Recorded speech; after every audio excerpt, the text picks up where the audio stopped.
Man. Element 615. No, not now. Ah, No, that's for Pornhub. Oh God, What? me and my big mouth. Is this? What? What? Oh, that's mean. That's for Pornhub. Yeah. Oh God, me and my big mouth. What?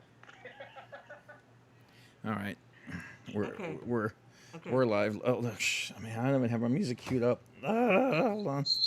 Okay. it's 6 time. We have faith in you, Ernie B. Yeah, we have faith.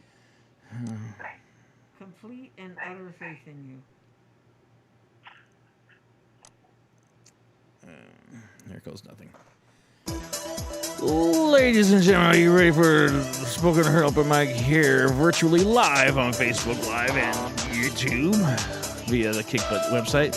I'm your host, Ernie Beard, and here's your other host, Hot Tamale and Lost in Thought, and the cast of characters. You actually said that on beat with the music. Yeah, Yeah. that wasn't planned. Makes That was us look actually like pretty amateurs. good. It's great. I've actually worn this to work, and I've gotten a lot of good response over, like, oh my God, Kickbutt! So yeah. That's a good way. Promote. I got one for you, Hot Tamale. Yes, If sir. you- Okay, you ready? Yes, we're ready. This is praise. Praise to all the supermarket shelf stackers in Austin, Texas. Praise to the workers at CVS and Walgreens.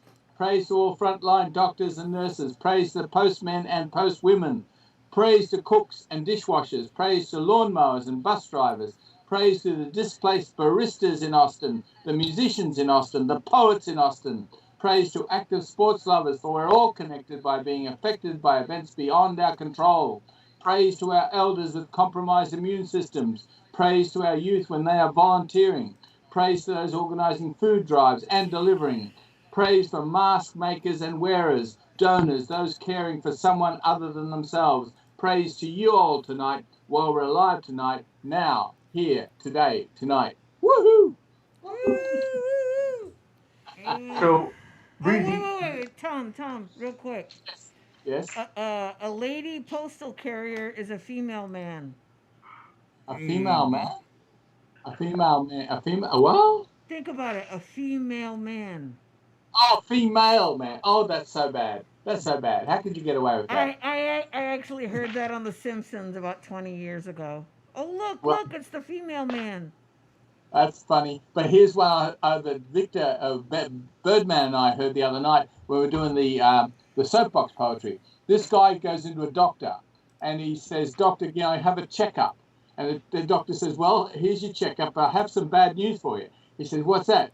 "Well, unfortunately, you're predisposed towards diabetes because you're overweight, you're sedentary, and you're black." And he says, "Well, oh gosh, I'm going to have to cut down on being black." Duh. Okay. You know what that made me think about? Uh-oh. That joke where it said, the bad news is you have 24 hours to live. Oh my God, Doc. Well, what's the good news? I should have called you yesterday. The other punchline is, what's the good news? Your good news is you got Alzheimer's. Oh, God. Yeah. Thank you, ladies and gentlemen. We're going to log off now. Thank you, guys. Ernie's tired. Okay, let's Yeah, start we did. We this. had another fundraiser last night at Kickbutt. How'd it go? Well, not as good as the previous one, but technically it was very good.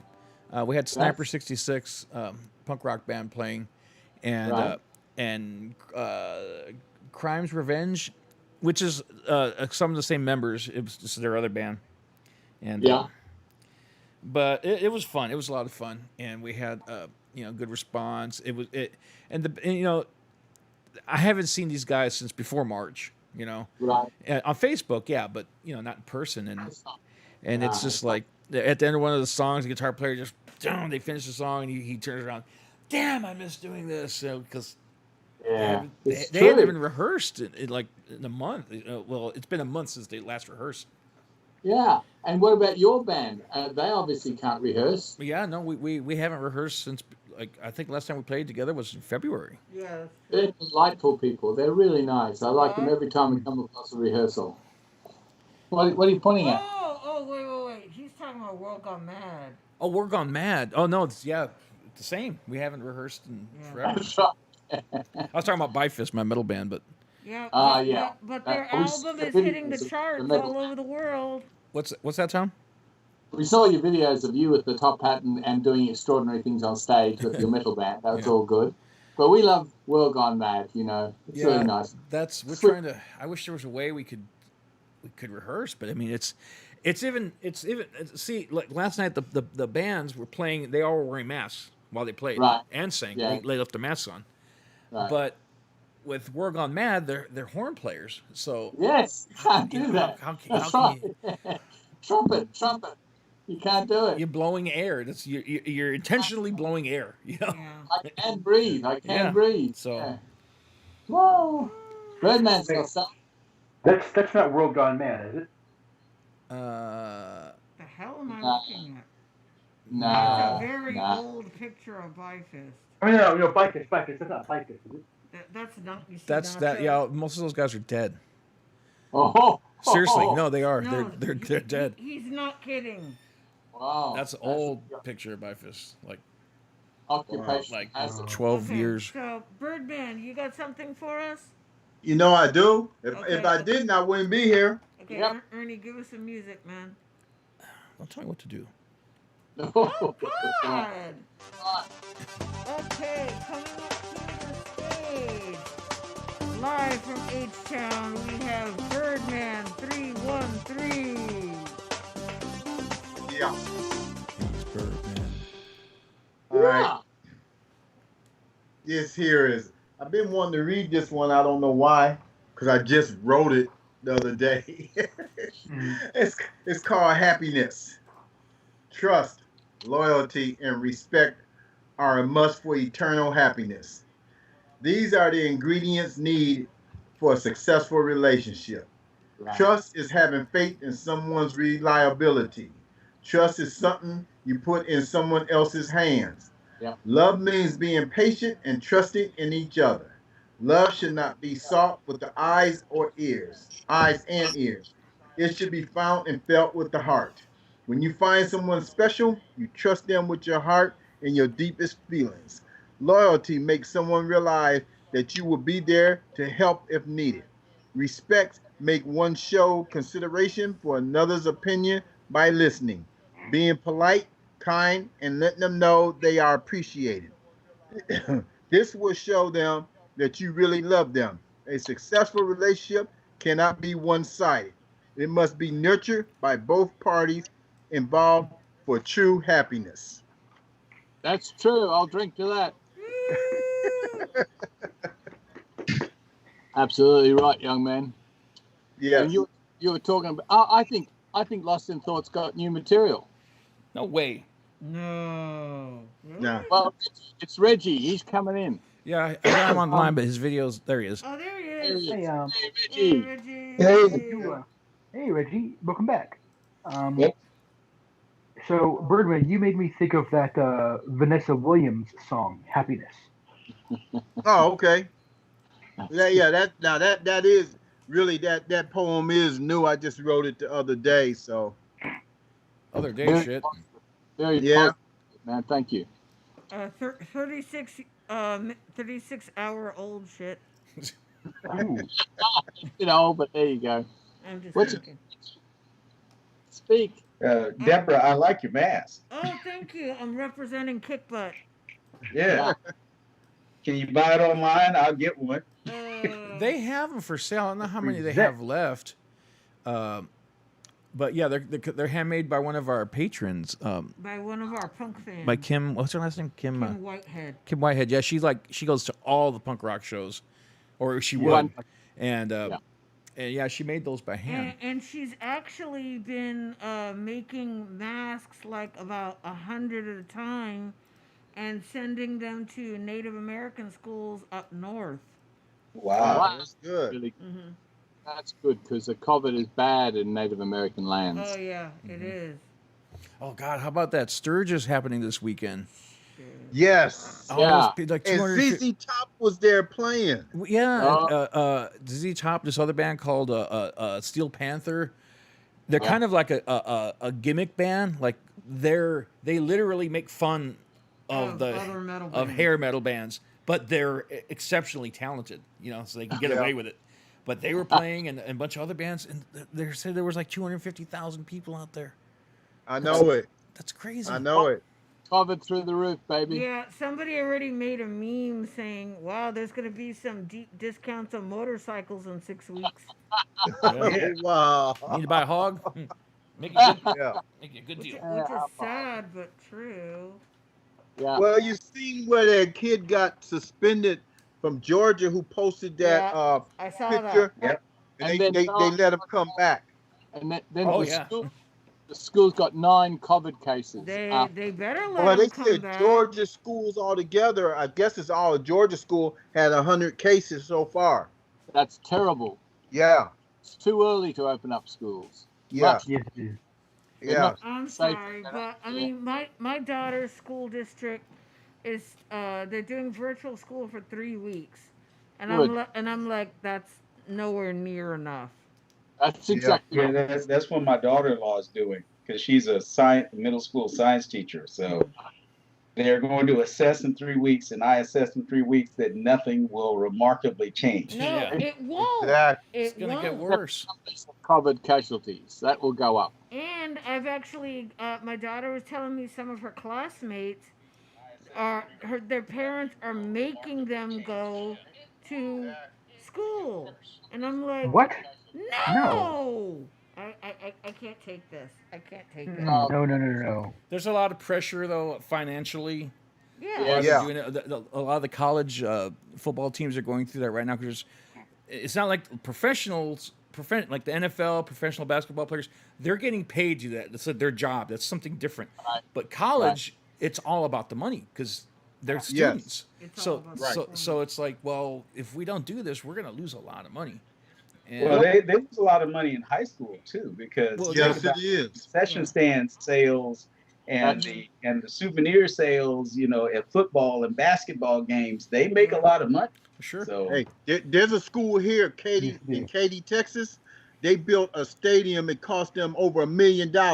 So they're trying to get their money Oh, back yeah. from all what they paid for that stadium. I bet you that's echoed across the country too, because a lot of schools will do that on, in between seasons, they improve the stadium, or they'll get like our school in Wesco, they had gotten like this $200,000 scoreboard with video playing, Yeah. I'm just guessing at the price, but it was huge, like HD graphics and, and they make up for that the following year. And that's what Right. happened here in Pflugerville. Okay, keep in mind this. Every single high school in Pflugerville has their own stadium. A good stadium, nothing to sneeze at.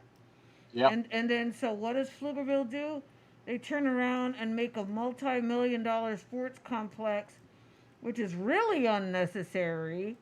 And my kids were upset because they like the home field. Yeah. Right. Yeah. And they're like, this is ridiculous. We don't need this. Oh yeah, and there's the high school now. There's a stadium there, but to play a home game, they got to take a bus trip to the stadium To the stadium. for a home Yeah. game. A home Yeah. game is an away game. Yeah. Shit. Well, you know what? That's Aldine has been like that for years. And even though they have a stadium, they don't play at their home stadium. They just practice there. And they play the game. It's called Thorne Stadium. So because my son played in Aldine, and they would have to catch a bus over there it's called Thorne Stadium. And I could never understand that. Yeah. But it was because, they had spent all this money, and hey, it's all about money. Mm-hmm. That's what it's about. Did you see what Deion Sanders said? Yeah. Deion Sanders, who played football in the NFL, he said he said these players that's opting out, they shouldn't. He said they shouldn't worry about their health. They should go and make the money. And he's getting a lot of flack for making that statement. as he should. We You want know. I mean, Well, so that's what I was saying about shut the fuck up. students versus professionals. Right. You know, that they're doing that for a living. I kind of get what he's saying, but at the same time, it's like no, because it's a serious issue. I mean, I think they got. Is it the NBA? They're playing in the bubble now. Yeah. And it's apparently it's been working, but you can't do that with football, and you can't do it with a lot of other sports. Yeah. That's the Look thing at they were baseball. Baseball been baseball, getting no hit way. hard. No, They you got been those pop-up getting flyers. hard. I mean, Yeah. no way. And that's another thing about the colleges, because the main focus is on football. But if they're going to do that for the football team, they got to do it for all the sports. You know, Exactly. It's a big issue. It's a big issue, and the big money thing. And But see, in the NBA, they had 19 people who tested positive before the season, before they started in the bubble. And then they made this rule. They said, well, hey, if you come here, if you leave, then you got to get quarantined. Like that guy that played with the Clippers, man. He said he went to his granddad's funeral. He stops at the strip club. He's sitting by one of the rappers. People are taking pictures. They send it back. So he missed 2 games. That was 2 paychecks he missed. And everybody, they said, he said, well, they got the best, this Magic, can't think of the name of the strip club, but I've heard about it. I've heard people talk about it. And they said, oh, they got the best chicken wings in Atlanta. And I'm like, man, come on. Then the stripper, she came out and she said, oh, I gave him a lap dance. Not only me, it was a couple more. I'm like, yeah, Louis. I'm like, dang, boy. I'm like, you could. Some of these guys, they just don't get it. They just want to wring their neck. Like, what are you thinking? Yeah. You know? They're not thinking. Hey, Reggie, what do you got to say? Yeah, I was just gonna say that the only strip club I heard that was sane in this pandemic was in I think it's in Houston. They're doing like drive-through stripping. Yeah. Yes, they were. What's drive-through It's stripping? here in Houston. You Yeah. go and they shake for you and you move Yeah. on. Yeah, and you toss out money. They You said, toss yeah, out just keep money on taking the it, way, baby. on the way through. So I thought that I was should say that. Diana looking at me like, Oh, what the hell God. do you mean by keep Like, taking how do it, you baby? know about all that? Okay, so I read it on the internet. I actually had a thought about that because I saw that story where they were doing drive-through strippers. Yeah. What's funny is that, like, okay, the girls are right there. This was my vision because I didn't see a thumbnail. I just saw the story. I'm just thinking about the girls, like doing their thing, dancing, dancing to Prince or something. Yeah. And then at the very end of the line, there's a guy there with his cell phone and the little square going, please swipe your card. Yeah. But you know what? The girls, they had masks on. I saw that. Yeah. I didn't notice. Dork. That was good. That was a good one. Thank you. Yeah. I didn't notice the That mask. deserves a beer. Thank you. What have you got to say? Okay. I So swear, we're doing I swear, poetry now? when I Poetry? What are you talking about? We ain't doing no poetry here. see, It's when, a okay, when I was at work yesterday, cause see, sometimes I think of things, and I've actually started taking my book to work, Oh. and sometimes That's I'll dangerous. run back to my locker, write something down, and then I'll run back out. Where were you? I said bathroom. Anyway, Uh-huh. and I was Bathroom shit. and I was actually thinking, okay, Good. you know the Sam Cooke song Cupid? Yeah. Okay, well, I was actually thinking, like, stupid, just wear your mask. And I was kind of like, Yeah. I was actually, like, trying to write a song about that. Good.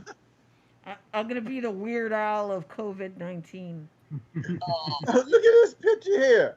Uh-huh. No, Ernie B. I was trying to. No, never mind. Ooh, No, Lord. Hey, I was just getting ready to take that picture to send it to you. Oh, You got a Clicked off just photo? in time. it was backwards, wasn't it? It looked like it was backwards.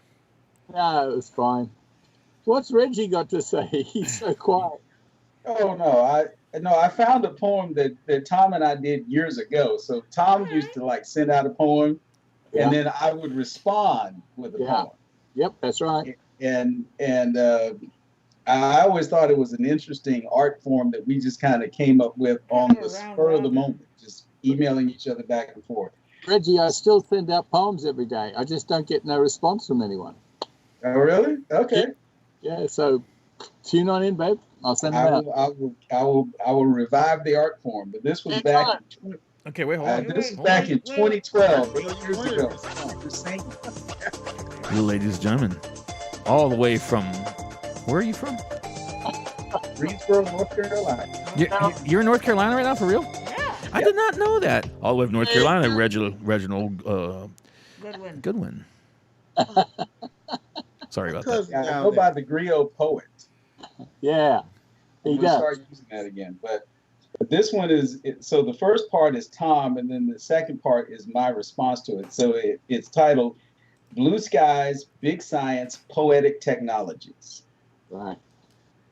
I have a friend who is paid by IBM just to sit around and solve conundrums. He is a poet, as several other IBM ex-poets, whose lateral emotional bases allow flexibility, yet whose individuality clash with corporate groupthink. You cannot make soup out of ice cream. Ideas often threaten power structures focused upon control. Investment post September 11th is in military, police, surveillance, mega industry, all of which constitute internal economic drags upon productive creative processes. The schools now focus more on learning to the test. Movies and music become retro, recycle cliches, eating off past visions. Toffler was right. De Bono was right. To sell thought processing to corporations. Every cliche is true. Dick Tracy wristwatches exist, as do jetpacks. They have yet to be commercially marketed. Space travel exists, privatized. Patents for new inventions compound. Jetson 2001 Star Trek previews to the possible. Venture capital support enterprises seek solutions, even when most investment is military. Eccentric individualism has been replaced by robotic anime. Programmed drones kill civilians with no responsibility. Technology has no morality. Science is value-free. Economics, only one factor when it comes to innovative technology. What privilege Armageddon? What philosophy Armageddon? Sarin anthrax attacks, deliberate assassinations, Stuxnet cyber warfare, universal surveillance, secrecy and censorship, all limit both individual freedom and initiative. New ideas required, but we first must need to replace those robots and drones with poets, artists, philosophers, free thinkers, all. That was Tom, and my response was, we forgot the lessons of Ender's Game. As Mesa Rackham, a bugger killer fame, and the full military-industrial complex declares fair game, a sentient race we make other with epithet. No science used to program a Google Translator or Star Trek universal communicator to see what a hive complex species thinks, to know how an entire entity of beings lived in harmony before Ender inadvertently made them all extinct. Seeking only to live beyond its planetary borders, we were attacked in the story. What for? Because they hated our freedoms? Orson Scott Card does not explore the myriad possible reasons Earth was assaulted in his treatise. As a species, we've got a history of pissing people off. OBL of 9/11 fame made it quite plain it was for the children. We bombed in Iraq between false wars and his twisted devotion to eye for eye killings of more innocents, as if that would implore blood to flow that had once been poured, sinews and skin to assemble upon dry bones. La vengeance se mange très bien froid, or revenge is very good eaten cold. Novel, Matilda, 1841. As I compose verse to the coming sun, I bear witness, IT revenge makes a poor spark or kickstart to a resurrection. Nice. It still works, baby. That's bullshit. That all the way from North Carolina, that was Reginald Goodwin with Shared Shit. That's all I got. Sorry. We had an earthquake this morning. Yeah. I heard about it. Really? Yeah, it sounded like a crash. It was weird, and nothing really shook. It was just loud.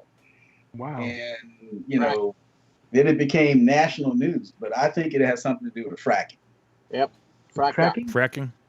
Yeah, fracking. Fracking. Fracking. I haven't really heard that word Okay. in the news in a while, but yeah, that's still going on, I suppose. Still happening in West Texas, Permian Basin. Even though the price of gas is down, fracking will destroy your water supply and make an earthquake zone like that. It's all true. So I got another one. If Birdman's got another one. I have another one. Go ahead. Okay, here we go. This is called Attention Surplus Syndrome. Where you invest your energies, that's where you really are. If vacant possession, distraction can settle in like fog, mist, shadows. If full of vibrancies, there may be no room for others. Content as is with beaming all you are to all. If a hole in one's aura, perhaps a call to another, not to fill that hole, more to celebrate wholeness. There are so many forms of attachment and affection. You can love breathing, walking, dancing, spinning, any participle of active engagement and activities. You can love plants, gardens, children, growing, making, creating, any mode or model that adds to the spinning world. You can love rats, mice, snakes, gerbils, guinea pigs, cows, horses, not just the domestic dogs or cats of continuous affection. You can love the rescued and the lost, the broken and the tossed aside. You can extend your love in service and as volunteer to make others better. You can heal by unconditionally loving yourself and others. There are no limits as to nature, subject, or core of your love. It's yours. It was your choice. Give it all away. Watch as it returns. Triple folded bonsai haiku. Hey! Nice. Japanese, baby. Woo! Yeah! Bonsai shit. Bonsai. I had to take off the mask because I'm usually wearing them like 8 hours a day. So Yeah, you sound much better now too. thank you. Yes. You can always wear it as like around your neck. No. Yeah, that's not a good idea. Yeah, that was throwing me off last night though with the bands because, like I said, they were all wearing the masks even when they were singing, and so when I was bringing up the audio, it sounded like and I was trying to fix it, and then I realized, wait, it's the masks, it's the mask, I thought something was wrong, but Yep. And How many people were there, Ernie? just the band and well, there's two bands with the drummer and the guitar player played in both bands, so it was like a bunch of musicians. Danimal, Jacob, and Kim, the one that made the masks. Yes. And that was about it. Well, We're good. close. Yeah, but keeping something happening means the possibility of opening is a real one, not just a hope. Because we're closed for the public, but yeah, it's like just like spoken and heard, consistency every week, and we're doing another one this coming Saturday, right? With Good. the Butts and Burn Band. And also he has moved. He's moving his Tai Chi Academy into Kick Butt. Right next door. Asked, should we do it? Kick Butt's going to be this whole little complex there, Yeah, very simple complex. Because the landlord of where his Tai Chi school is refusing to work with him on the rent because because of the state of things. But the landlord where Kick Butt's at has been more than generous, with the rent, and he doesn't want Kick Butt to leave because, it's Kick Butt's been there for 10 years, 11 years, and so he's willing to work with him on the rent, and so he's getting him that. Well, he's not giving him, but he's going to let him do the slot next door, and wonderful.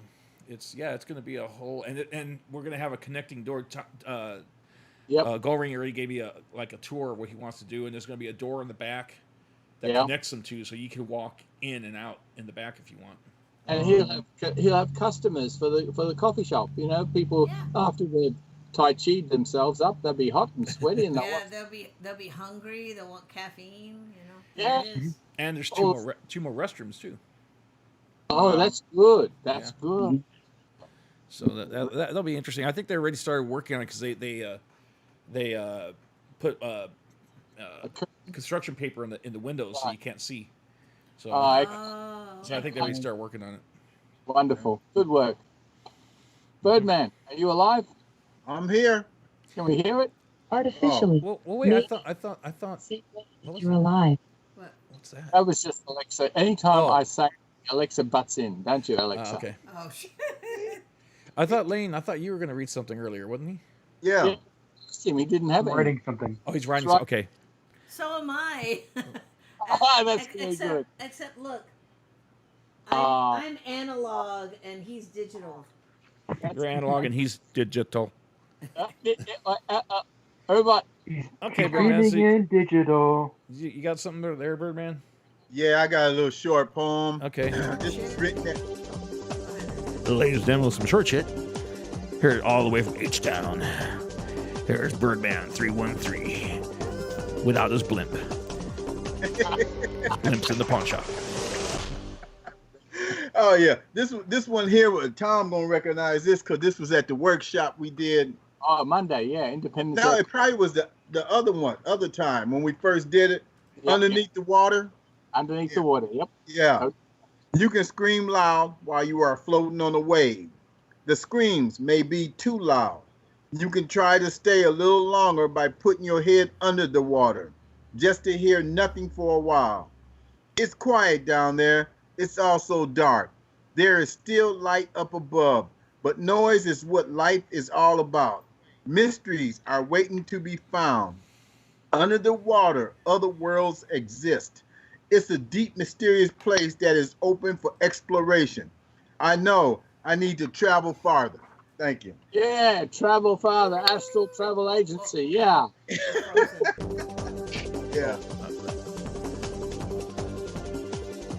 Nothing. I have nothing. Hot Tamale just made me aware that our camera's frozen, so it threw me off of my whole outro for Birdman 313 minus his blimp because it's in the pawn shop. How did y'all speak to your internet provider, by the way? The what now? What? Did y'all speak to your internet provider? No. Well, I have called them twice, but I need to call them again because then so they can bring someone out and check my line here. But I don't think it's my line here. I think it's somewhere in the service somewhere because You It's know, just- it's this just totally weekend random. we've had problems on we was on Nomads, and we was having issues yesterday with the internet. So just a thought, so you don't think it's Offline a few times here too. Reggie just did a picture, and I think Birdman took a picture. So Oh, it yeah. proves it's- I always You take a are- picture. I got one of Breezy is on. looking all up like he's frozen. Okay. yeah, I'm working on it right now. Yeah, Breezy's. he's figuring it out. There it is. There we go. There it is. Hello, Breezy. So Hot Tamale, Yes, sir. did you like the picture I took of you last week? Oh God. I I look like I was on The Price is Right. I know I was because Tom like, said no. It was "Aw." Ernie B. Ernie B. said somebody get that picture. I'll click up. I swear, all I needed was a tube top to fall off of me as I run down to Bob Barker. Tube top. So Breezy Love is here somewhere. Crazy. Somewhere Yeah, in the front. yeah. I see her thumbnail, but I don't see her picture yet. Yeah, I don't know if she's actually back yet, but she's on. She's connected, so That's good. Good to be connected. yeah. She I noticed that she All doesn't right, do can that. you guys hear me? There she is. Yeah. Yay! Yes, she is. You guys good? We can't see you. We love Okay. you. I got a new gadget over here, so I'm working it out. Oh, Okay. okay. But if you guys can hear me, that's the first step. She's got this Yes. this new like Yeah. 4K, Right. 4 million DPI high resolution studio camera. It's a wheel driven machine. You Yeah. just the wrap. Runs on diesel. That's right. Yeah. Diesel. Oh my god. Remember the cameras back in the day, like that you see at television studios? That they were huge. They had big rolling tripods. They were Yeah, like, yeah. They looked like gas pumps, like That was- gasoline pumps, but taller. Yep. There's Breezy. I remember when I had gone to school in the early 90s, I was taking some radio TV broadcasting courses at Kilgore College, Kilgore, Texas, home of the Rangerettes. And at one point we had a project for you had to take, okay, and get a load of this. You had to carry a Betamax camera for your project, and I was like, oh god, that thing was enormous. And so and I couldn't think of what I wanted to do. Some people were like, just filming themselves, or they'd set up the camera and like video themselves. So what I did, I kind of struck on an idea of going to the park, which was kind of like a few blocks away from the school, going to the park and getting on the swings from like a kid's point of view.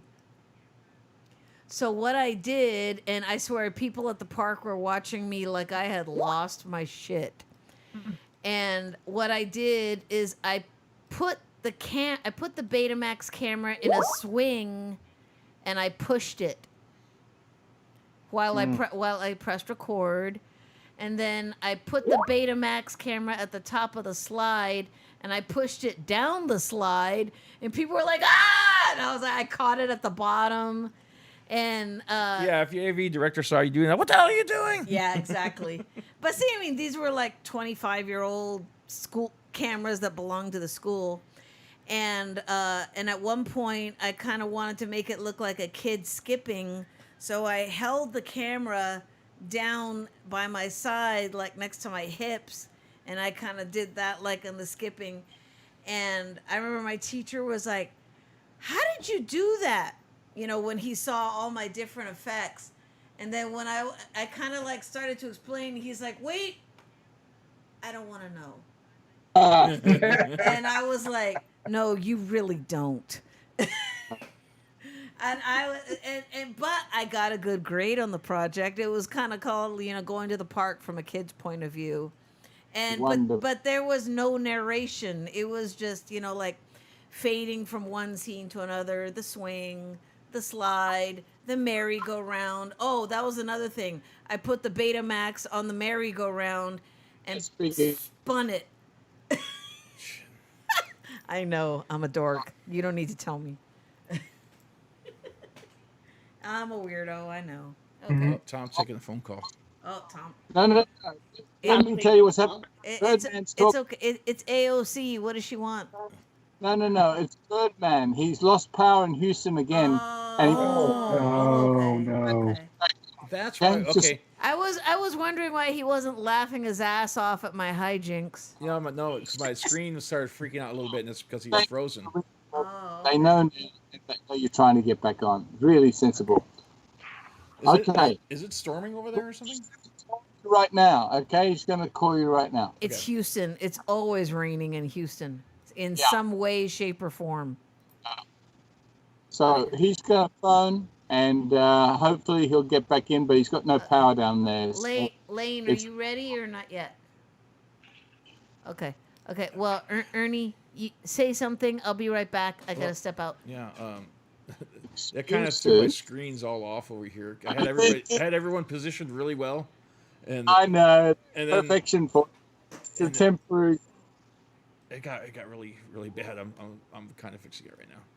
Reggie, it's the same worldpoet@rocketmail.com. So send an email so I can start sending you the new stuff. And we can Okay. start the.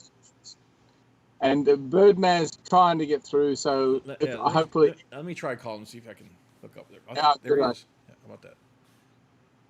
I think. He's loyal. He's true blue.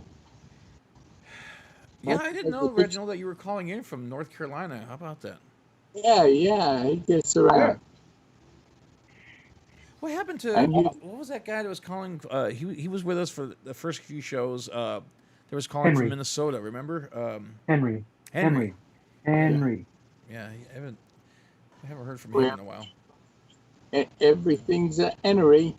I Couldn't actually, have it. when we first started doing the shows, I would auto call everyone Yeah. at the same time, but I think that was kind of rude, because because people would be doing something, all of a sudden I got this invite to join the show. I'm like, what?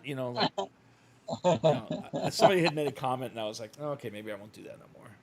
Wow, we appreciate you reaching out, even if it is 17 minutes late. What the hell? We're keeping time, were we? No. Well, that just means we're going to stay 17 minutes longer. How about that? Last night we did midnight to dawn. We started at 11:30, finished at 4:04 this morning. Oh man! And it was all night long. Midnight Muse. It's a new one, just so the insomniacs amongst us can actually have a space to be with each other on a Saturday night. Saturday night on Zoom. Yep.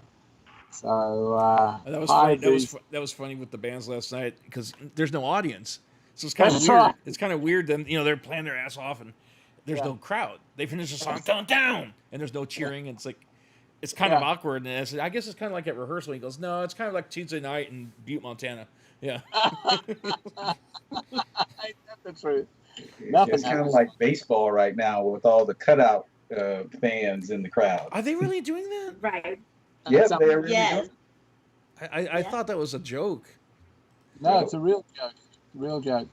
They used to do it with police in England, that you go past a speed trap and they'd have a cardboard cutout of a police, and it really worked. In Ohio, when I used to live in Ohio, there was this S curve right in one part of town, and I was new to the area, and I was riding with a friend of mine.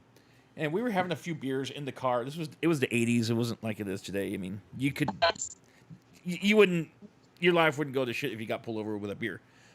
But we had some mind-altering substance with us as well. And so we're cruising, and he's kind of speeding, and I see the cop parked there in this parking lot by this S-curve. I go, dude, slow down. There's a cop there. He goes, that guy's just a dummy.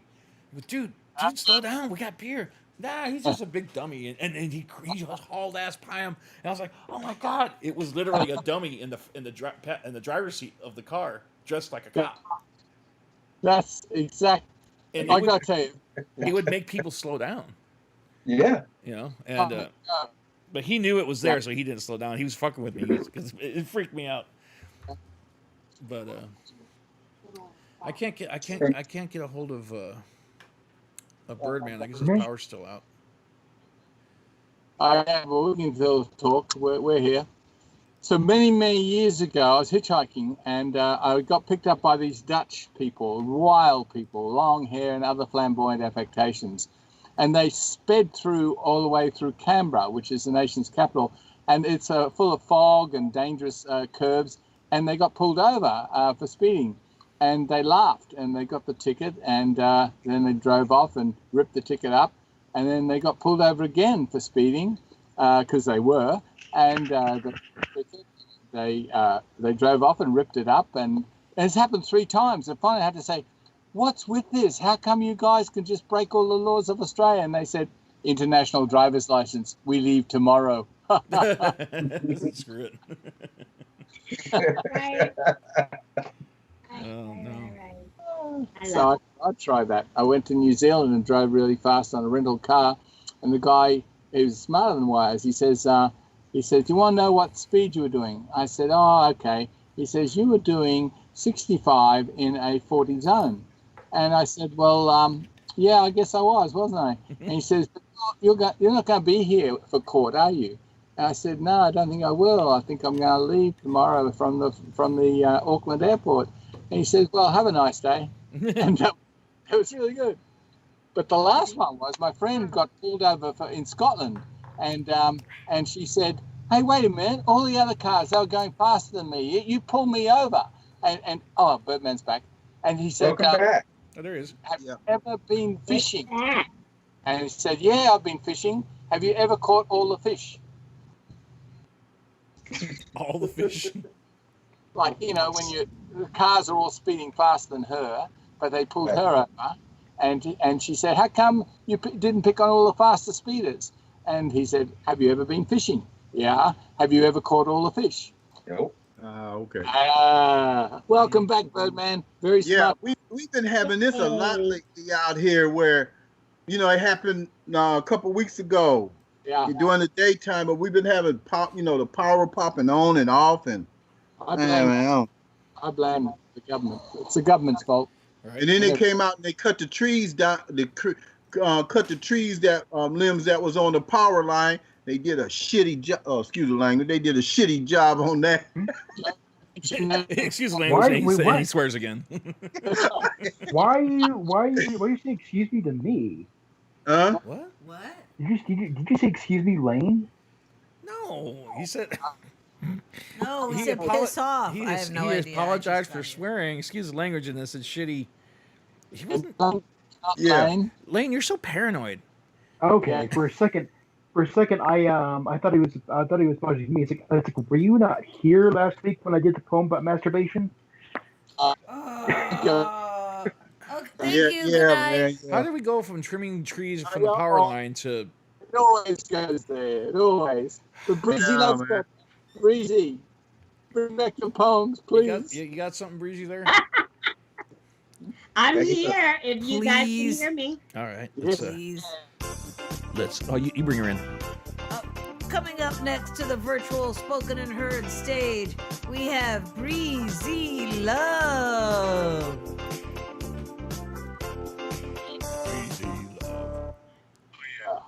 Hello, everybody. Happy Sunday. Happy Sunday.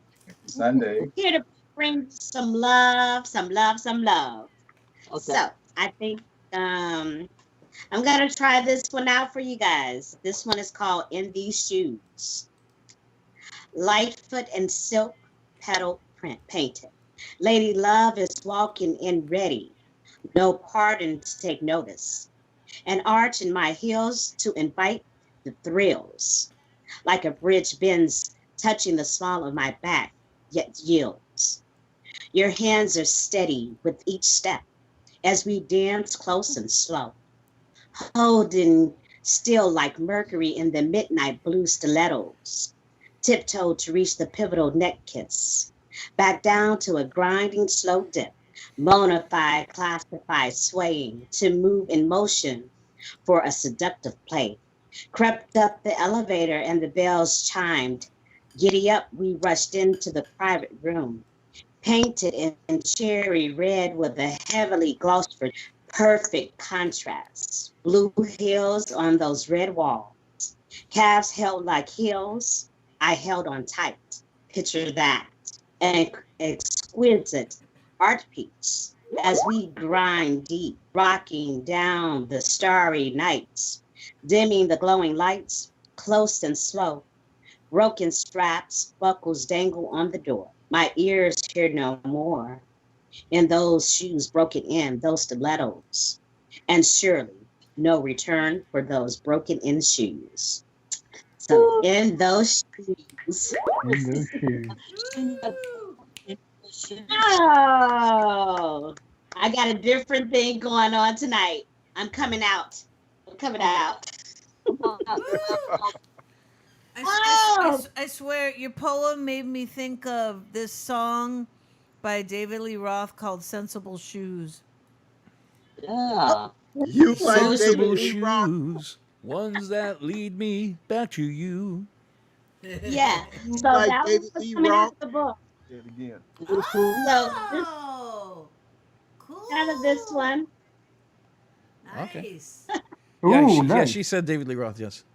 I did No, say I was David Lee asking Roth, right? Hot Tamale, since she ain't listening. You like David Lee Roth? Yeah. Okay, I just asked you. And hey,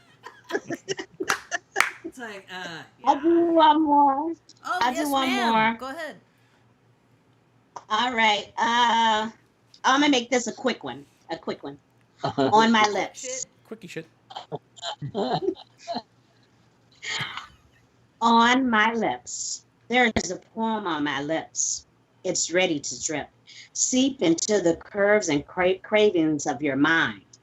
Inducing the stimuli for sweet moments of the time. A stimulus to a deep thought, or deep thought to a stimulus. Slipping and dripping, mouthful of bliss triggers a pure impulse, and I am on the edge of this poetic kiss, loosening from any tongue tie. This poem is at its height, infusing us, an awe-inspiring, brittle kind of thing, something like you can find on a strange kind of day, but yet it is so sumptuous on my lips. Ooh. Mm. And I got a little bit of picture in there too. Oh, nice. Oh, let's see.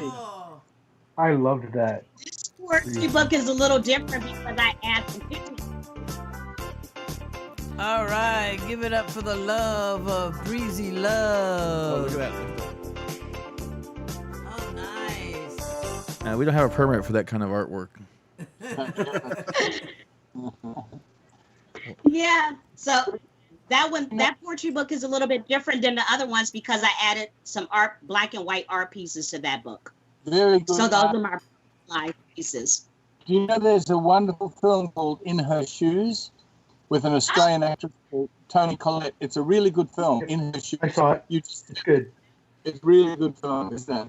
It's a very bright film, Cameron Diaz and Toni Collette. And I they was act- actually thinking of that movie when Breezy was talking about it. Oh, Great film. Check it out. Great poem. Check it out. I will check it out. Oh, and Breezy, I Great. love your shirt. Oh, Fabulous. thank you. I got this as a birthday gift. So this was the birthday gift from one of my coworkers. Yeah. I don't know if you guys can see it, but Chapter There you 40. go. That's cool. See, That's a- see, Yeah, mine would have to say 69. Oh. Okay. well, the girl that made it for me, she does all kind of shirts. So I will post it to my page, and she can come up whatever you have an ideal of. She'll print it up for you. That's wonderful. You've got incredible co-workers. I met them at your book launch. They're really nice people. They are wonderful ladies to work with. They're just nice people. Just passing my joy to them. Okay, Really I good. had a passing thought. Okay, I really love the fact that we can still all get together like this. I'm glad that we have programs and technology that still Yeah. allow us to like express ourselves, catch up with our poetry buddies and stuff. But there's one thing I miss. Oh. The food at the bar at Kick Butt. Yeah. Yeah. I agree. One of my favorite things to get, and I've been just like jonesing, craving like mad, is, I mean, and it's a simple little snack. It's when I would get nacho chips and dip them in the cha-cha sauce. Cha-cha-cha sauce. Oh, I missed your pizza. I missed your pizzas. Oh Yeah, God, you're yes. right. When Yeah, they would that's put what I miss. Pizza. they would put Elgin sausage on one, and oh, so good. Elgin. Elgin, you're in Texas, sonny boy. You don't eat a Belgian And not waffle. Illinois. You're not in Illinois. You're in Texas. You don't eat a Deal with Belgian it. waffle. You're Uh, not from Belgium. You're from Belgium. Hey, I was Ernie, on- Yes, that's sir. all I right. was I on Staten understand what you're Island, saying. New York. 'Cause, hey, that's what from Michigan, so that's what we always called it. Yeah, Elgin. I mean, Yeah, Elgin, Illinois. So I was on Thank Staten you. Island, New York, and there's Matter of fact, they got a street here in Houston. That's what they call it, Elgin. a street on Staten Island in New York it's spelled Houston Street. They call it Houston. they do that in San Antonio yeah. do that too. in San Antonio too. That drives me up the wall. Oh, it's Yeah. on North Houston. Houston? That stays Houston. Yeah. Oh, God. Houston. I mean, don't get me wrong. Don't get me wrong. I mean, I love the movie. I love the horror movie with Tom Cat called House, but I. Okay, Like- no. The reason why I bring up the snacks and stuff is because I stepped out for a little bit to get some of my daughter's leftovers. She makes this amazing spinach lasagna. Ooh. Wow. Oh. She makes it with like mushroom, spinach, pesto, and provolone cheese. Was there enough spinach? Because Yeah, there was. I went to the There's grocery enough. store and they asked me to pick up some spinach, and they I were love they were anything with spinach. completely out. I mean, not one bag of spinach anywhere. And she goes, "Well, I have a bag and a half there. I can make do." And I had taken a serving to work one day, and all my coworkers, man, that smells good. What is that? Of course, And I'm I. like, yeah, my it sounds 15-year-old, impressive. both of my kids are excellent cooks. Well, even though you can still get food from Kickbutt on Postmates and DoorDash and Uber Eats, which you can, And you can still go Um, by and pick it up too. Yeah. but there's still nothing like having food, Right. having their food there while doing the show. Yeah, Exactly. that's exactly what I'm missing. I'm missing like the pizza, And the, the co- snacks, the cookies. The cha-cha-cha sauce. Cha-cha. Two cha-cha. Cha-cha-cha. I mean, I Hey, used to but you know love- what? There's a place, and Tom has heard of this spot, Yeah. and it's out in Tarzana, California. Yeah. It's called the Maui Sugar Mill. Yep. We ordered some food the last time we was there, and we looked at it and we was like, damn, it was so much. We couldn't eat it all. One plate would fill Diana and I both up. I should have been. Their hot dogs out there is huge in California. It's not like the little skinny ones here. I mean, they're huge out there. Yeah. There's a place on South Padre Island called Blackbeard's, and Uh-huh. you order like chicken fried steak or whatever, and it comes on 2 plates Yeah. because there's so much of it. You know, and the legend or the story goes that the guy who originally started Blackbeard's was like a pirate kind of guy, and he was a big man, and he liked big portions of Yeah. food, and that's how the whole thing started. I mean, they bring you a bowl of fries. It's Like a big salad serving bowl. yeah, Full of fries. Yeah. It's But that's how enormous. the French fries was. Cause when they brought it in, she looked and she said, and then they said, yeah, you had 2 orders. It was like we thought the 2 orders was on 1 plate. That's how big it was, you know. And I was like, wow, man. So now we know. You don't know if you don't go there and never order. But the last Right. time we was there, man, I was like, dang, Yeah, man. and Blackbeard's, I mean, it's a little pricier. You're on the island, for God's sakes, you know, it's Yeah. going to be a little pricier. But considering the amount of food you get, it's very reasonable. It's like, And Yeah. there's this place in our hometown, which is about an hour from the island. There's this seafood place called Mariscos. And they always serve up seafood platters. If you order the seafood platter for 4, you better bring in 6 or 7 people. Wow. Yeah, and same thing. I remember me and my ex, the last time I was there, we got the seafood platter for 2, and we were taking stuff home. Oh God, it was too much food, too much. But it's That's so how good. Spinnaker is in It's so good because it's got like- Sausalito. It's got like hush California, puppies something and like that. fries and crab and fish fillets, and I'm getting hungry just thinking about it. And they've got this very princely shrimp cocktail that they serve in this goblet that's got like chunks of avocado and Gulf shrimp and oh dear God. I was going to say, Breezy, did you color your hair? Or did Well, I have a new hairdo because my birthday was yesterday. Happy birthday. I was noticing that. At first, I knew something was different. I thought it was the red background. I go, no, wait a minute. She did something I know with her the hair. red in the back. It looks No, good. it's there. It looks good. Really Thank you. nice. It looks really nice. I have to change it up sometimes and surprise myself. There you go. Yeah, see, you know, I was running late because I didn't put the backdrop up. Oh, Yes. so Well, that's we know why you were- that's why our background looks all generic back there. I usually put the screen up and Oh, yeah. Yeah. see, Yeah, we're running a little see, short on I've time. got better lighting so that I don't have to have the bright lights on to make me hot. Well, you're already hot. Your hair is very shiny, Breezy. No, it looks good. It looks really good. Thank you. Okay, somebody say something, get me out of that embarrassing statement I just No, now, man. Attraction. Want to know the law of attraction? What that is? I've Huh? got. Oh wait, what? What, Tom? The law of attraction. You ever heard of that? Yeah. Okay. For people who do know, here it is. As inevitable as gravity, you go towards what beckons to your spirit. Like a magnet in your soul, you find people who understand you completely and whose company you find both engaging and unique. Places call, too. They sing to you like waterfalls and waves. If your humor is dry as deserts, you will Sahara or Gibson. If you like distances, Nullarbor Plain. Intimacy, lovers. Some people are poles apart. Their life is art, but you are outside their frame of reference. No body is perfect, but perfect strangers embody a mystique that allures with resonant curiosity. You can live your whole life on a question mark or an exclamation, apostrophe, whether dialectician or grammarian, you still get to finish your life sentence.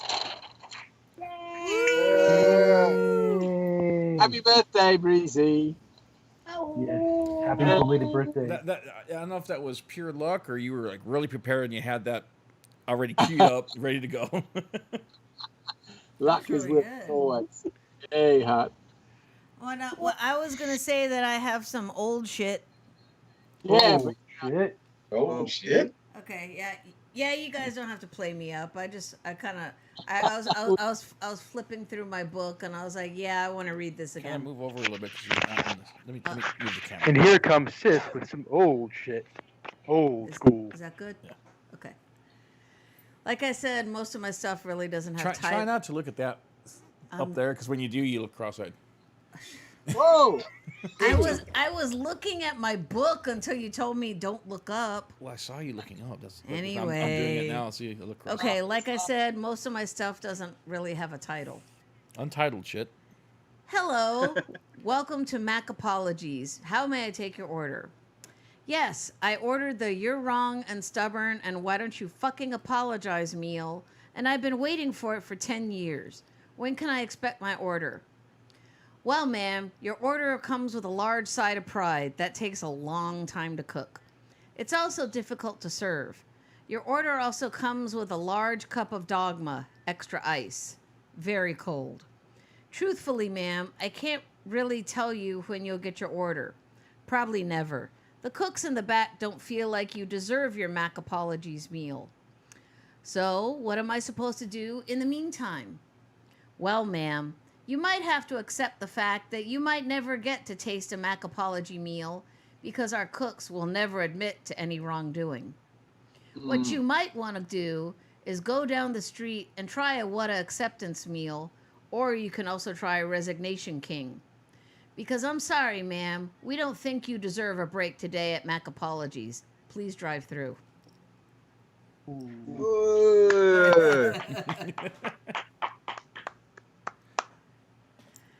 Yeah, there's a little bit of personal history behind that. Yeah. I absolutely loved it. That was awesome. That was a good. Yes. That was really good. Thank you. So, Lane, you did get those boxes. You met up with Russ, and he was able to hook you up. Good. I was kind of worried because he wasn't replying to me. I figured, well, maybe he's away from, his computer or whatever. But And I got packing tape. So you're all set. I've got that poem that I just wrote done. Oh, yes. I'll bring him up. Hold on. Dun, dun, dun. Let me see. Let me play this one. Hey, I was right. Coming up next to the virtual spoken and heard stage, this man not only has his own language, he is his own drug. Give it up for Lost in Thought. He's not on drugs. He is drugs. Drugs don't do Lost in Thought. No, I'm not sure this is a brag, but I just wrote this, so we'll see how it goes. Brand new shit. And new shit. Transitional thought in migraine. Taped up to the rim, and the torn flesh of cardboard, scratched at the edges of my head, and road maps flapped open as if the side of my mind is an open window hanging outside the car, while the horizon bleeds out a shadow wounded under the bellies of cloudstones. I am lost, in the middle, walking aimlessly, my shoes owned by my own souls, traversing the search party. Yet the path has been made complicated, torn down and torn up, split off into forks, stabbing the grasslands, each piece of the disconcerting avenues, owned by the compassionate, the angry, the hopeful, and the corrupt. My heart is in two places at once, finding territories of concern, a history of familial past in Rochester, where I left to find new opportunities in Austin that have aged into their past, where nostalgia cracks the streets open, the party barn in Guadalupe, right next to a place that used to be a gay and lesbian video store called Lobos, the Vulcan Video now gone, and the Dreamers Video Store now gone from that location. Toy Joy that was a shoe store last time I saw it. How this place has changed so much because of the nefarious hand plotting landscapes that forebodes of storms on the incoming. Dark shadows have given rot to our once flourishing places.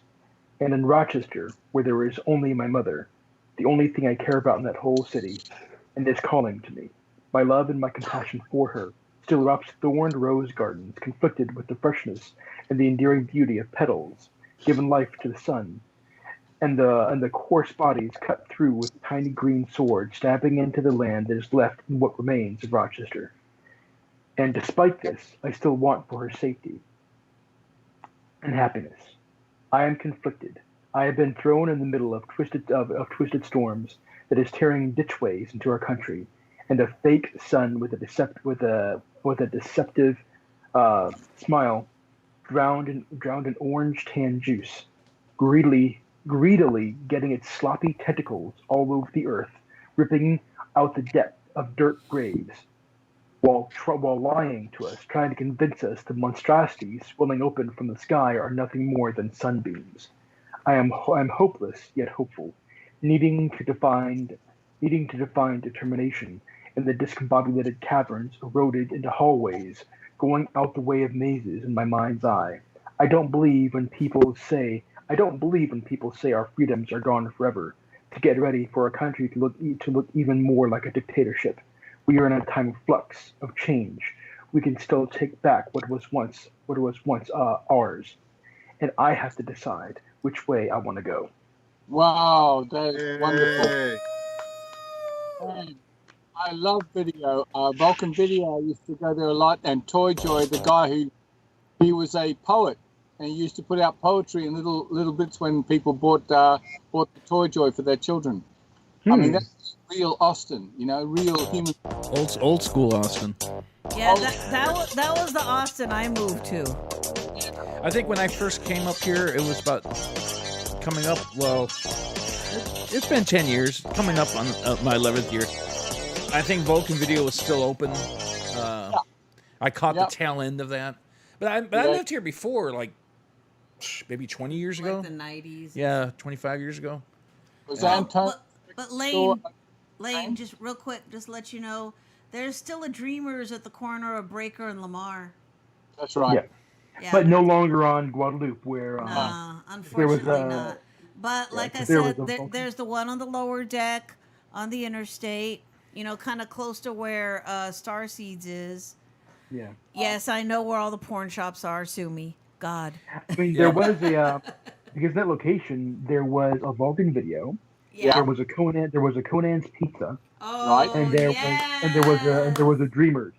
Oh Yes. God, I miss Conan's. I'm gonna start crying. Yeah, back when I used to live here before, they hadn't even built the Ben White, the flyover over the freeway. It was still a four-way. Yeah. It was like it wasn't a freeway. It was still like a divided road, I think. And I remember I when used to live down off of Ben White. I remember when I vacationed in Austin before I moved here, and there was That was breezy. we went to I Love, and when it was on Guadalupe, and they were playing in the background on the TVs. They were playing that movie Alice, I can't remember the director's name. Ellen Burstyn is in it. Ellen Burstyn. Ellen. Yeah. No, not her. No, this was a foreign movie. Okay. You're thinking of Alice doesn't live here anymore, but no, not that. Oh yeah, that's what I was thinking of. Yeah, but and I remember one of the first places I went to here in Austin was the Spider House. Oh yeah. Yeah. We used to do poetry there. We got thrown out because John Hawke said "fuck" too much. And the owner, Really? yeah, this is all Well, true. fuck, that's wrong. So they I mean- canceled. They canceled the whole poetry thing. They did because they're not allowed to say "fuck" when the owner lives next door. And the Oh, owner's. that sucks. Well, I'm gonna go back to that law of attraction thing. Yes. I kind of missed what Ernie said, but I don't know. The law of attraction, it's kind of a crazy thing, right? So I'm listening to him tell his story. I'm like, this guy has been following me everywhere. It must be meant for us to get famous together. He's been to, I've been here 10 years. Monday makes 10 years for me, right? But I lived here 20 years ago.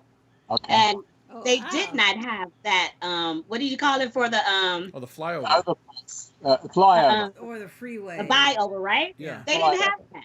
So I'm like, gosh, this guy's been following me everywhere. California, Illinois, Texas again. Law of attraction, right? Hey, That's I right. swear. Chicago We- too? Chicago. It must. Yeah, I lived in Chicago. I Okay. lived in Chicago most of my life, Okay. Wow. but half of my life was in California, in Long Beach, right? So I stayed in Cali, moved here, stayed here for maybe 10 months, like 20 years ago, Yeah. and went back up to Illinois, back to Chicago. And then I made my way back. So I want to ask Ernie, what made you come back? Hot tamale. Hot tamale. Hey, Well, you know what? I yeah, can be honest sure. about that because I lived in Michigan. He got tired of the snow. And Oh, the yeah. ice. Yeah, because see, Ernie was living in our hometown. He had been kind of shanghaied there for the past 15 years. And It was my brief tenure from being off the road. I'd been on the road my whole life since pretty much since he was 16. since I was a teenager. Yeah. And then so we kind of reconnected on Facebook and we started talking back and forth, realized how much we had in common. We're both going through divorces. And I was actually homeless at the yeah, time. and and I told him and you know, Austin Live Music Capital, and I said, dude, you need to be up here more than I do. Yeah, she said, you need to get your ass up here. And so one day I said, fuck it. I threw everything in my van. I mean, I packed it, everything in my van. Including his cat. My cat's, Wolf. And I just jumped in and I just took off. Smart. And get this. This was 2010. He didn't have a place to live yet. I just got here. I just got here. You know, I'm here. Wow. So so I went to the Studio 6 extended stay. The one at the corner of 183 and the interstate. Kind of. Yeah. Oh, nice. yeah. No, I used to live on- my bad. 290 in the interstate. Yeah. Expensive, but you know, it enabled me to stay in Austin for a while, and I got really lucky and found an apartment and so on and so forth. But I mean, I remember when I first moved here, and the place that we lived, the place that I eventually moved to was called the Kensington on North Lamar, on Lamar North Loop, and it was like I know what you're yeah. talking about. it was about like 800 something a month, and at the time in 2006, that was considered expensive in Austin. yeah, I was gonna say. Yeah. Oh.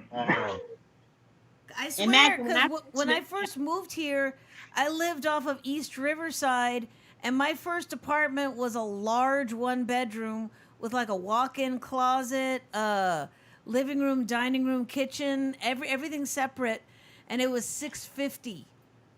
Yeah. Paid too No, much. no. I got you beat. I got Uh-oh. you beat. Got it. Townhouse. 3 walk-in closets, Oh. 2.5 baths. No, 1.5 bath. No, 2.5 baths. $645. Whoa, yes, you win. But I see, had, I have, My I first- found, I had a I found a two-bedroom, place on Wells one Branch. bathroom. I'm sorry, what? I had a 2-bedroom, 1 bathroom for $400 a month. Whoa, that's- yeah. That yeah. That was off the whole tour. What year? well, What see, year, the Becky? thing That is was though. like 86 to 88. Yeah.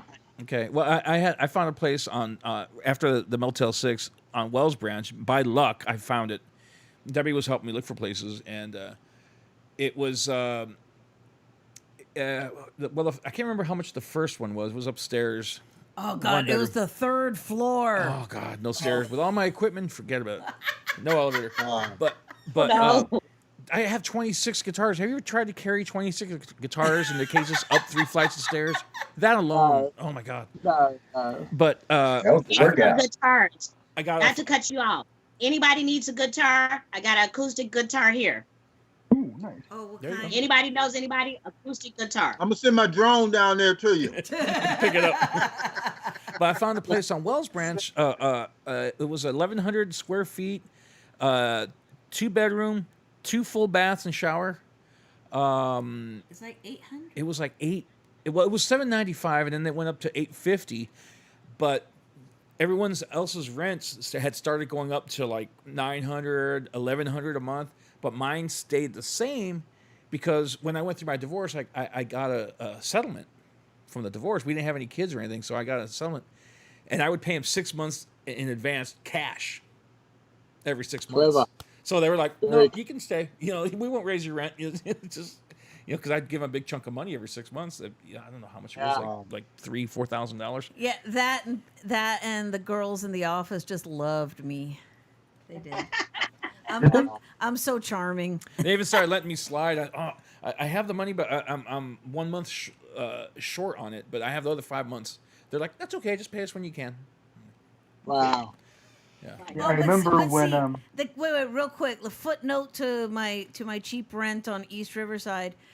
If anybody remembers, okay, you know where is it the Buzz Mill, the one on Riverside? Yes, it does. Okay, that's kind of where my apartments used to be. And Wow. and it's like behind the Dairy Queen or something. Yes. Okay. And footnote to the very delicious rent. Like every other night, gunshots.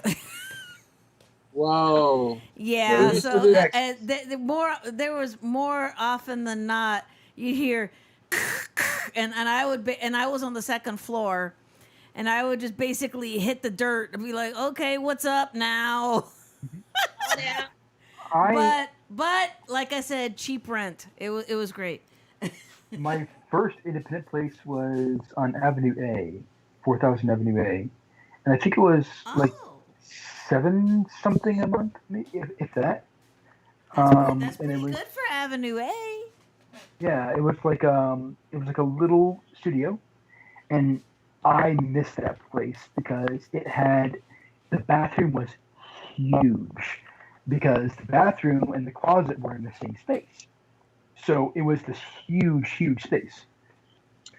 Did you ever go to La Casa Fresca? Yeah. Yeah, we used to do poetry there Friday nights. I was so sad when I found that it wasn't there anymore. Yeah. How do you think we felt? It was really a heart place because they had tango dancers there. And we'd do the poetry, and then tango dancers, because they're Argentinian, they'd come in late. And from 9 o'clock to midnight, they would dance and dance and dance really well. So we'd do bad poetry, and they'd come and do good dance. A good combination. But I miss it. I know. I just miss I Austin. always heard about Austin being a party town. Yeah. But like I said, the only time I came up there when I first started, it was actually when I was an HIV counselor, and we would come to the they had a conference up there, and hey, you know what? We used to stay out there. Everybody was saying, go down on 6th Street, and that was the thing for us coming from Houston, coming up there. And I think I told you about the spot we went to where they did jazz and poetry. And like I was telling you, it had wooden floors. Yeah. And I think I know. hey, man, I went off in there and they was like, man, we getting ready to go over here. I'm like, go, I'm grown. You know, I drove my own car. Y'all go ahead. Y'all don't need to watch me. And I mean, I enjoyed it.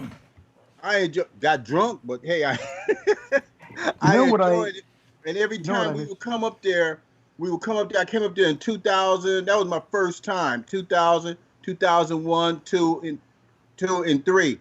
and I always go to that same spot. And this one guy, he said, "You go to the same spot all the time," but no one knew I wrote. I mean, no one except for my fucked up ass spouse. But you know, but Yikes. it was the only one that knew I wrote. And I would just go in there and sit in there, get me a pitcher of beer, and just listen to the poetry and listen to the jazz music. And Not I a beer, enjoyed it. a pitcher of beer. A pitcher, yes. That's my kind of drinker right there. I used to go to this bar down in the valley, and the bartender was a friend of mine, and I'd order a pitcher of beer for myself, and he'd give me 2 glasses, and I go, "I only need 1 glass." He goes, "No, by law I have to give you 2 glasses. Yeah, They can't sell you a whole pitcher to Yeah. one person." right. And he'd pour just a little bit in the second glass. He goes, "Just leave it like that. That's fine." You know. Okay. Eric, one of the guys that worked with me, he would sit there, and I said, "Dude, you know you want to drink?" "No, man, I'm an alcoholic." Like, just sit there, man. And so we would pour both the glasses, and I drink it, and swap the glasses, put it over here and there. And he'd be sitting there, you could see foam coming out of his mouth. Tempting him. Man, you're bad, He dude. wanted to drink so bad, you know. And I said, "Dude, if this bothers you, I won't do this no more." He said, "No, I'm cool. I'm cool." I'm like, "Yeah, okay then." Hey, Yeah, you're another dangling picture. it in front of him, man. Well, here's one about the time. See how many of you can relate to this one. So she dressed up as an angel and stood still as a statue on 6th Street until street urchins pinched her and her tip jar. Streets preferred photographing topless Mardi Gras and Black Halloween. Black Busco outside Hard Rock Cafe got grief from police as well as thieves. Movements Gallery a reprieve from sitting in the gutter on 6th Street watching people, watching people, watching people. It would seem permission to be weird took the 6th before moving on to Red River. Venues throbbed with unknowing bands. Girls danced on the bar at Coyote Ugly. They were closed up impersonating bad movies. Bands played for nothing or tips or a tab but pumped out the volume loud. This was all before the dreaded noise ordinance. Street people included homeless, runaways, dealers, jugglers, flower sellers, and a few crazed religious cranks. There were circuses long before us all, and Austin is still weird enough to take over IH35 and protest for the right to protest. Why only here? Look, you're part of this equation. You have the right to be in Austin. Do you hear it? Woo! Yeah. Yeah. Oh, But wait. I have to update you on something about that, Uh-oh. Tom. Yeah. Bands still play for nothing. Yeah, you're not wrong. Truth. That's the truth. Yes, that's true. Oh God, it's so hard, man. I was gonna give a little old short shit because it kind of I was looking through my Hot Tamale page, and Right. it kind of reminded me. I wrote this poem when I was trying to get Ernie up here, Okay. and it's called The Box. What, should I give him just tell him what the box was? Yeah, go ahead. The box was, remember I told you I was homeless after my divorce. She basically, kicked me out, so you need to find a place to stay. That she left it on a Post-it and left. And Well, At least you got a warning. No, I left. Yeah, I mean, well, because the longer end of the story was the last time we had a big blowout. I said, okay, look, if this shit happens again, if you want me to leave, I'll leave. No questions asked. Some time passed. We didn't really even have a blowout. It's just, I came home late. I had a gig. I came home late, and she wasn't happy. I just saw a post-it that said, you need to find a place to stay. So I left. And But anyway, so I stayed one night at my sister's house, and then I was homeless. I was in my van, and fortunately I found this guy that was he wanted to build a recording studio, and In McAllen, Texas. and it was in this warehouse that he owned, but it had been broken into, and he had some guitars stolen and some other equipment. And he said, well, I could stay there and keep an eye on the place, and he wouldn't charge me anything. wonderful. Just keep up. Yeah. So it wasn't a house; it was a warehouse. But at least I had a roof over my It head. kind of had an office space in the front and a warehouse in the back. Yeah, it was big enough I could drive my whole van in there. And, Right. So I was there for 3 months, and then I came up here. Okay. Okay. So And then, home. and Debbie used to call it the box because I lived in a box. I wouldn't know what Yeah. time of day or night. There was no windows in there. And that's actually part of the poem. Okay, I'll give it anyway. Okay. Okay, like I said, it's called The Box. Within the walls, perpetual night, one never touched by the sun's light. Surrounded on all four sides, encased, entombed, you hear your heart within its womb. Echo, no sound, wind you can't feel, hermetically sealed is its dark appeal. Like a coffin sealed up tight, is it day? Is it night? Emerge from its confines, the Sun King is there. Spread your wings, angel, feel the open air. The box is not static, the box is not a place to end up. Go north, you see, you have places to be. Yeah, true. Yeah. And he would literally, like, we would be talking on the phone, and he would be, what time is it? And part of me would start laughing, and I'd be like, are you serious? He's like, yeah, I don't have a window. And I'm like, there was no window. And well, it's 6 p.m. and they were building a studio in there, and they never really completed it, but the control room was done, and it was soundproof. Right. It was completely soundproof, too. So I couldn't hear cars going by, trucks going down the street, nothing. It was absolutely quiet in there, and I'd be in there completely isolated, you know, and I would lose track of time, day or night. Days. You know, I'd come out and it'd be like, you know, I think it was morning, and it'd be like 9:30 at night or something. Whoa. You know, it totally messed with me. Wow. But it was literally like living underground. Breezy Love in California, sure. I worked with bands there, and they stored their equipment in a storage place, a big storage place, and they also used it as their shelter, right? They stayed there, and that was amazing to me. Half the band lived in an abandoned railway carriage, right, and the other half in the studio. It was a storage, and they'd rehearse in the studio, and some would live there. So it's great learning how to survive in a world that doesn't want you. Yeah, a lot of bands would do that, and maybe still do. They do. You know, they'd put what little money they had together and get the rehearsal place, and they just live there because they couldn't afford rent. So they pool all their money together just to have that rehearsal place. And I remember in California too, there was these rehearsal buildings in the warehouse district, and there was this one place that we used to go to. It was like 5 stories tall, and there was nothing but bands and bands. You seen like Music Lab on St. Elmo's down here, where the bands rehearse. It was like 10 times the size of that. It was so big, you could drive a box truck, like a Ryder truck. Inside of it had a freight elevator that was big enough to take the whole truck up. Oh, God. Yeah, it was huge. Wow. It was huge. This place didn't mess around. And you'd go into hallways, and you'd just hear from all the bands rehearsing, you know. And wow. And there were some famous bands, like, be next door, and you wouldn't even know it, you know. Rat used to rehearse there. I don't know if Stryper rehearsed there, but there were some famous bands from the 80s at the time that used to rehearse there, and you'd pass them in the hallway, and you wouldn't even realize who they were, you know. And but yeah, it made sense for bands that were really gung ho about being in the band. I don't need to pay rent; we just need a rehearsal place. That's right. And, well, Lane mentioned how that area has changed so much, and Austin isn't the Austin of the '90s that you loved and we all loved. But I got one, just a short one about how it is now, because how it's so different from it all. It's called Compassion, Forgiveness, Connection. Stay safe, smiles the street musician, plucking his acoustic guitar on Ben White Boulevard. It's over 100 degrees. He is pink-faced and sweating, yet his hands caress the strings and coax a melody that reaches to every locked-away air-conditioned car prisoner. His smile brings out my smile.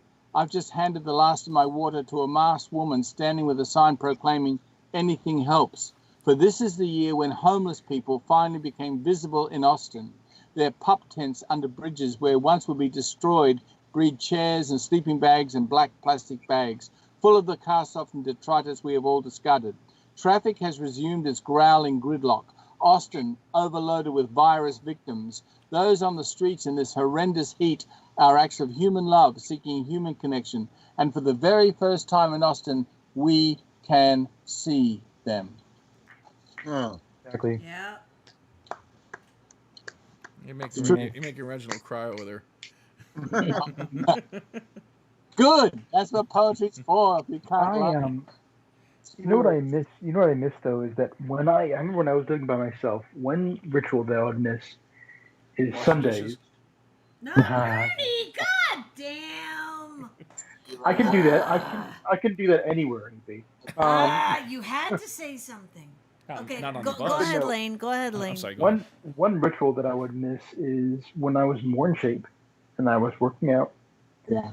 When Darnell was still alive, I would jog from my place to Town Lake. Okay. And I would love just walking around Town Lake, and then I would sit down in front of a juice land, have a smoothie, and then watch, and then people watch. And sometimes I would go to the bird sanctuary that's free that you can go to, and it was one of my favorite things to do. And I was by myself, and I missed it. I missed that. I actually You miss you being you. Yeah. For you. Yeah. Yes.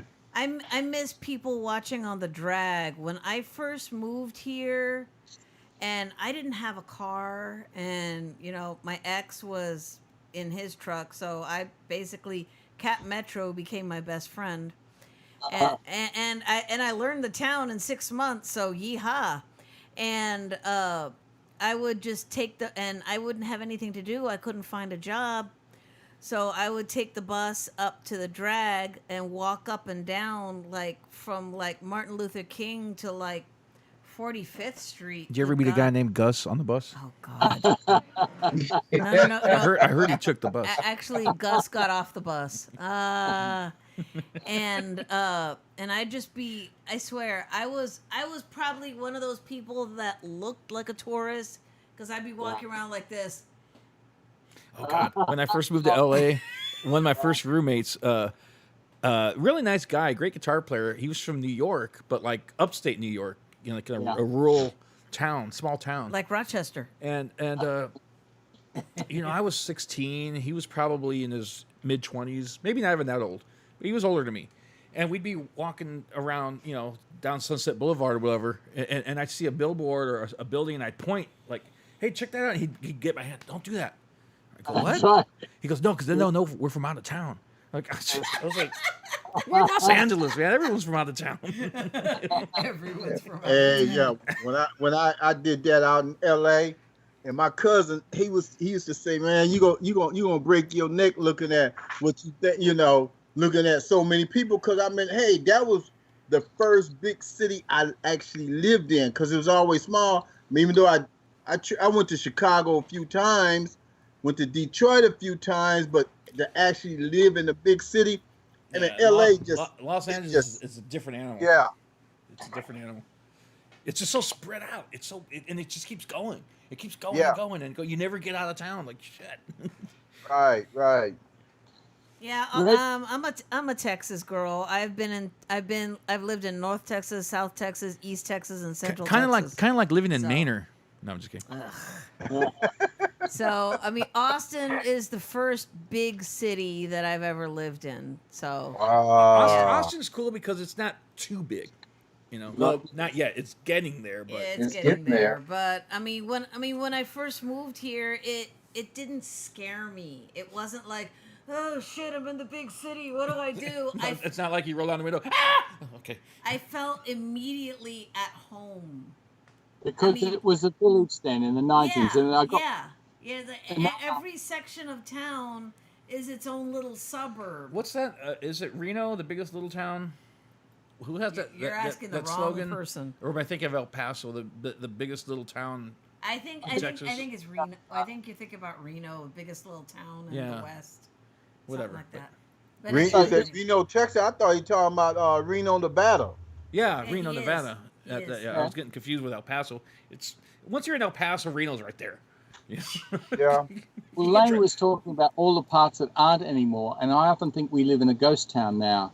I drive around the shells of previous poetic incarnations. There was Full English Cafe, closed down. There was Cafe Solaire, gone.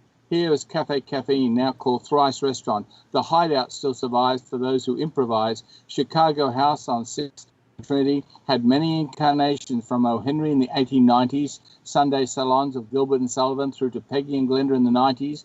Just another college bar now. There is 4A's on South First, which morphed into a Torchy's taco shop where Obama bought tacos for his staff. That's closed down. And Quacks, which arose again in South Austin in the Empty Soul where Strange Brew failed us.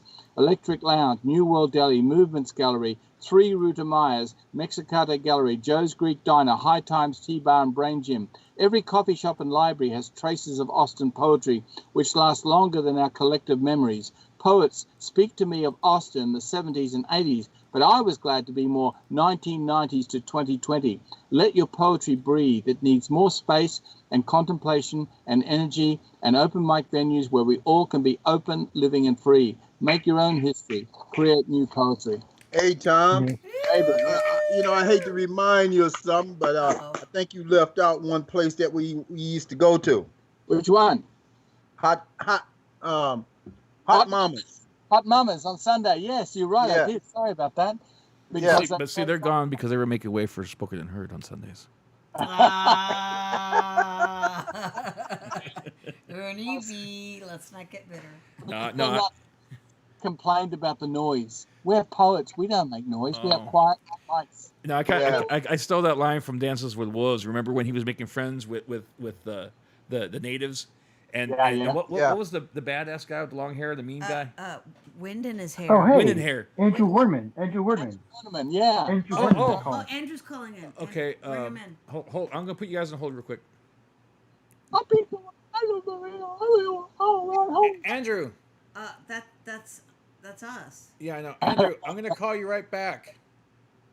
Okay. What? Anyway. No. And so he was going to get married, right? And Wind in his hair was getting him ready, and he goes, it was really hard for me to like you. And the woman he was marrying, her ex-husband had died. Stands with a fist. Before he met her. He goes, he was my best friend, so it was really hard for me to like you. But I feel he left because you were coming. So I kind of borrowed that. That's awesome. I really like that scene. Yeah. It's much more majestic than how I explained it. Yeah, you make it sound funny. Yeah, you made it sound funny. I don't remember Dances with Wolves. The only thing I remember is that I was hot in school a lot, and forgive me, Kevin Costner's backside. That's all I remember. Okay, yeah. That's all you want to remember. No, okay. Okay, yeah. Kevin Costner's backside, especially when he chased off that guy. Yes, it was cute for a little white ass. Yes, it was. It was funny though because he forgot he's been out there alone for so long. The native took off like a bat out of hell, and then he realized. He looked down. He's like, "Oh he realized shit, he was I'm naked. No wonder he's running. No wonder he's scared. That's a good movie. Reggie's very quiet. Why is that? Reggie, no, I was gonna ask Reggie if he's got any more for us. No, he's in Space Well, Odyssey. are we going to call? Actually, Are I we going have to call two. Andrew? Lane. Are we going to call Andrew back?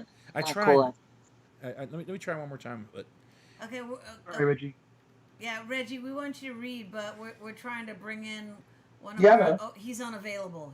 yeah, but he just called, and this happens every time. He'll call, and then he'll hang He's up, up. and I try calling back, and he's not there. That kind of happens with Breezy too. Well, Breezy's Who? here though. Yeah.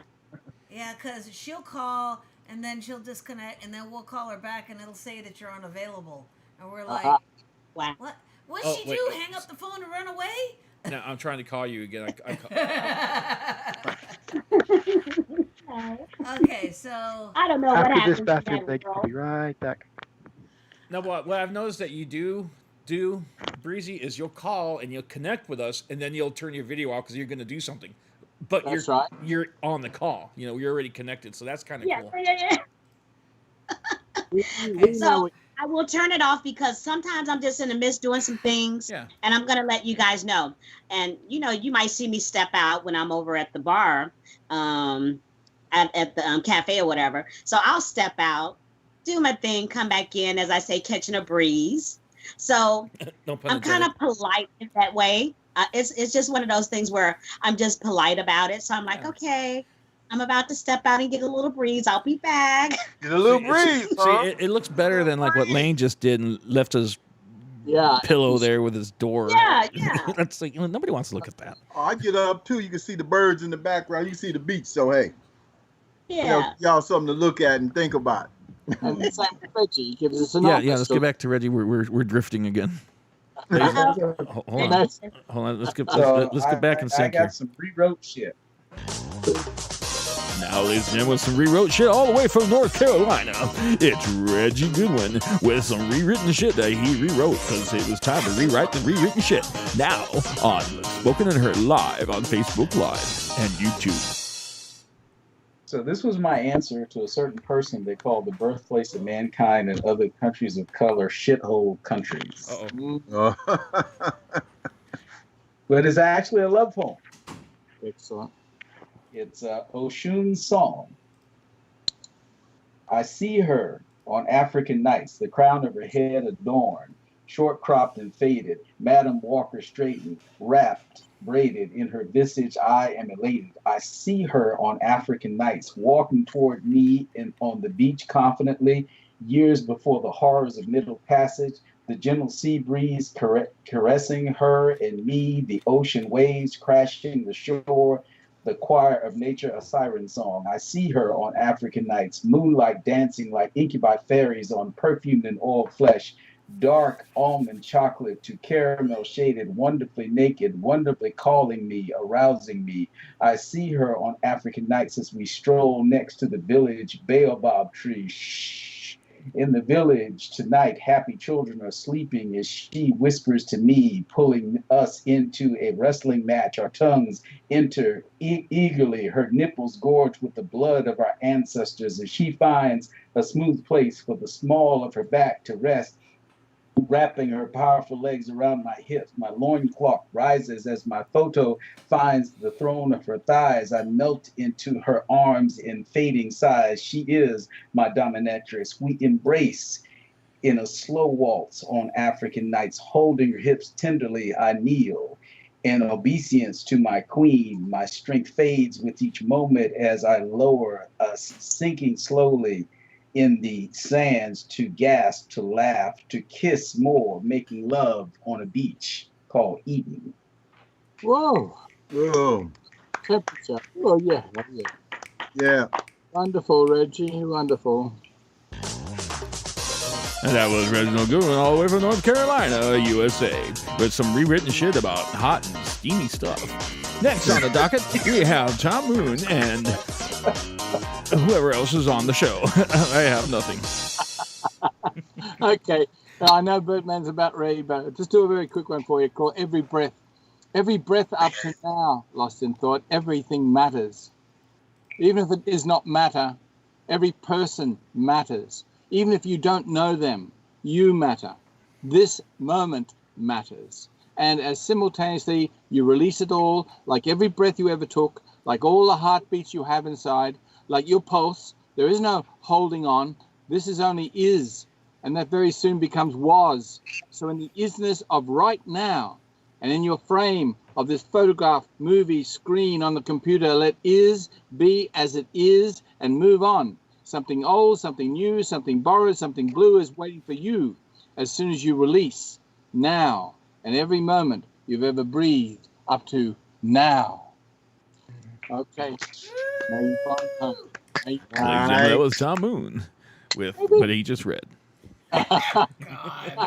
I got to stop doing that. Yeah, you really do. It's- No, it's hysterical though. It kind of reminds me of 70s DJs. yeah, but they all talk like that. Yeah. Yeah, I'll have a number 2 combo with large fries, please. I'm here to pay my electric bill. Oh my You always wonder, do they walk around every day like that in daily life? I'll have 2 I'm pounds sure. of lettuce. just whatever. They always sound like that.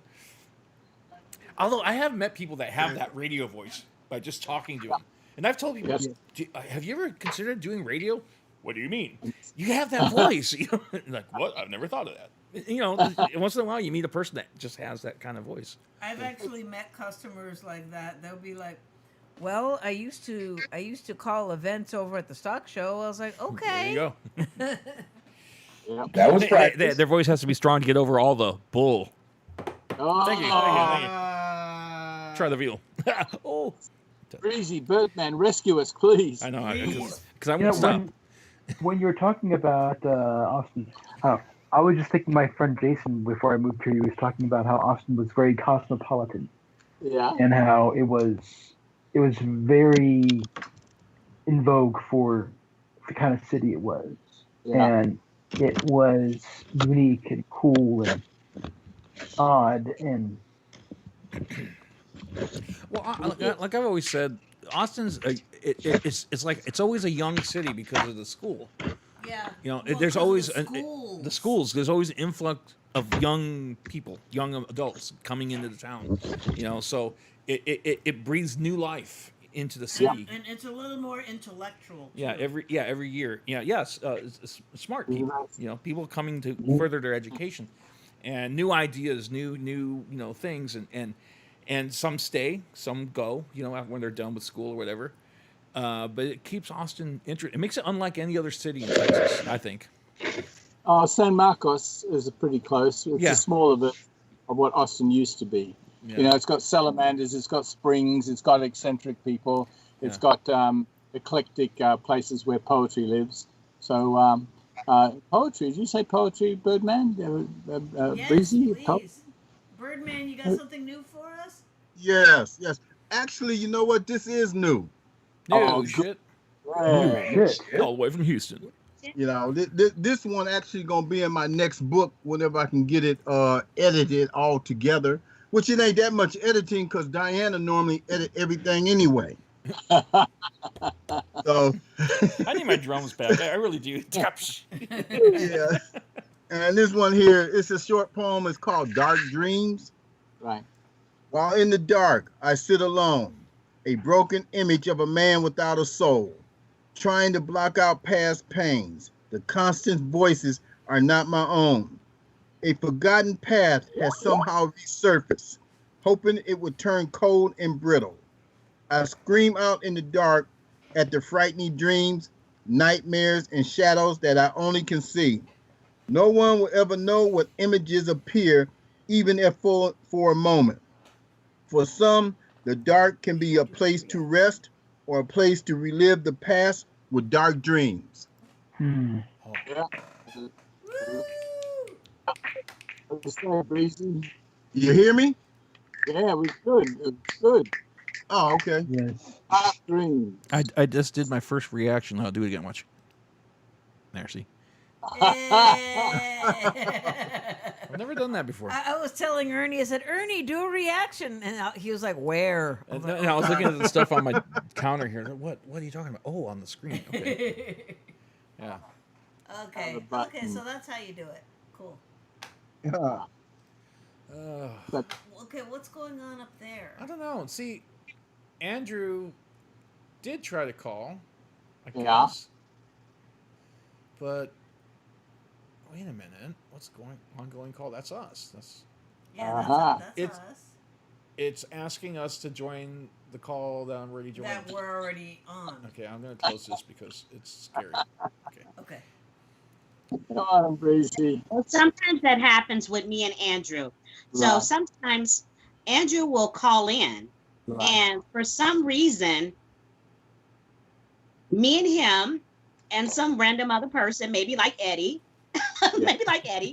we end up in a separate group away from everybody, and it's happens to like be four of us up there. every Sunday. It always happens. Yeah. We'll start a show, and then like Right. you will call or somebody will call, and it'll be on another line, like I have call waiting or something, and I can't join the call unless that's why I call people back on the same That time. happened to us tonight. It was Tom, Lane, and I.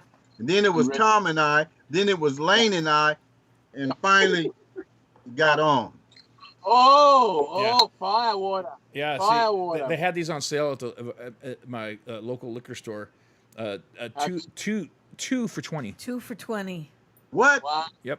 Guys, I'm gonna let you do me a drone and send it up there and put some cash in there for y'all. Well, I was gonna buy just a regular 750 milliliter, because I still had some of this guy left. he still has the gallon, a little bit of the gallon jug. Oh man, you might as well just go ahead and knock that off, man. I know, and I was that's just a gonna teaser there. I was gonna get a smaller bottle, and then I she think goes, I made some rum cake with that brand. I know. I want to say she said, birthday shot. Shots. I want to say birthday shots. "Oh, birthday shot. Okay, I'll do one for you." Okay, And so the girl's all right. like, "Do you like Jim Beam Fire?" And I go, "Yeah, maybe a little too much. This is why I don't buy it." She goes, "Well, we have them on sale, 2 liters for $20." I'm like, "Really?" Yeah. And yeah, right behind you. I turn around and go, "Holy shit!" Okay. Well, let me tell you guys something. That I think we've told you about. One time we were working for the Kiss tribute band. Happy Oh, birthday, there happy you go. birthday, Breezy. This is for you. Okay, go ahead. Shot. And we did this gig in a little tiny town out west called Alpine. And Alpine. And let's just say our money was no good anywhere in that town. They treated us like kings, the band and the crew. Wonderful. So at the gig, they gave us a fully stocked green room. Oh God. We're talking like about five or six full bottles of liquor, no mixers. We might as well have been the real Kiss. Yeah, we might as well be. And long story short, too late. I pretty much commandeered the giant bottle of Fireball. Mhm. Drank about 3/4 of it, and Long story short, I had to pull her off the stripper pole that was in the bar. a stripper pole was involved. Later that night. I knew Reggie would like that. Okay, but footnote, I was still fully dressed. Yeah, no. Well, But Oh, yeah, I I I was just spinning said, around on the "Whoa, stripper stripper pole. I pole." remember that. Wow. So me and cinnamon liquor. But yeah, so yeah, it was on sale, 2 for $20. So I was like, and she didn't even like. I said, "Do you mind?" Because I already paid for the other bottle. Do you need my card back so she could redo the thing? Oh no, I got it. You can go. Oh, cool. Wow. I was like, thank you. It's our neighborhood liquor store. It's right next to a convenience store, like right across from our neighborhood. See, here's the other one. Look, check it out. hey, yeah, matching set, Gemini. So, Yeah, how do- we started working on that last night when we were looking at Mars through the binoculars. Oh, did you see that? Did you see Mars last night? No. It's getting really close to the moon, and you can It's so see orange. to you the can naked see it. eye. You can see it's orange. You can see it. You can see it. It's gorgeous. And Tell me, those photographs that Reggie's taking, how do you get hold of them? They're in the chat room. How do you download those? The photographs of tonight. maybe right click and copy. I don't know. Okay. I Maybe. don't know. That might So, work. like get his background? No, he's posting pictures on the chat. Oh, okay. Yeah, it looks like you can right click, copy, save the downloads, save as, forward. I can even remove it, but I Oh, kind of that- like it. Yeah, they're good. Oh, there they are. Okay. Okay, see. It's not Andrew calling. It's Eddie's calling. Oh, well, bring him in. Well, I have to call him back because he's on the other line. I mean, it's not his fault. It's just it's irritating, that happens. Okay, Okay. let me call him right back. Hold on. Okay, Eddie, I don't know if you can hear us, but we're gonna call you. I He's, keep getting a message saying Andrew Horniman trying to call. Yeah, we are too, but we figured it out. It's Eddie. Oh. Yeah, because there's several people on that chat. Oh, okay. But yeah, it's Eddie here. Hold on, where is he? Ninja. Okay. Let me call him. Oh, guess what? Woo! I don't have to go to work till tomorrow till 5. So yay! Oh, okay. Well, here, have a Yay! Yay! So let's have more libations. I don't have to short shift tomorrow till 5. Okay, see, now Tom's calling. Let me call Tom. All right, am I on the thing now? Yay! Yes. Yes. So let's have more libations. Wait a minute. Something's going on here. Ouch. See, now Tom's calling. Let me call Tom. All right. What's You going can on still here? hear it. Yeah. Hold on. Live Ninja. That's Who's Live Ninja? Live Ninja is. I'm trying So to we remember. lose Tom? Huh? Did we lose Tom? Yeah, I think we did. He's still there. Oh, there He's you are. in the room. Oh no, Hey, Maggie. Maggie is Live Maggie. Ninja. Maggie, Okay. you did call us earlier, just a little while ago, right? Yeah. Okay, good. I thought it was Eddie, and I was trying to call Eddie, and I called you. I guess you were the one that was calling. We were just discussing how sometimes people call and it comes up on a different chat, and then we have to call them back. And Breezy was saying she has the same issue.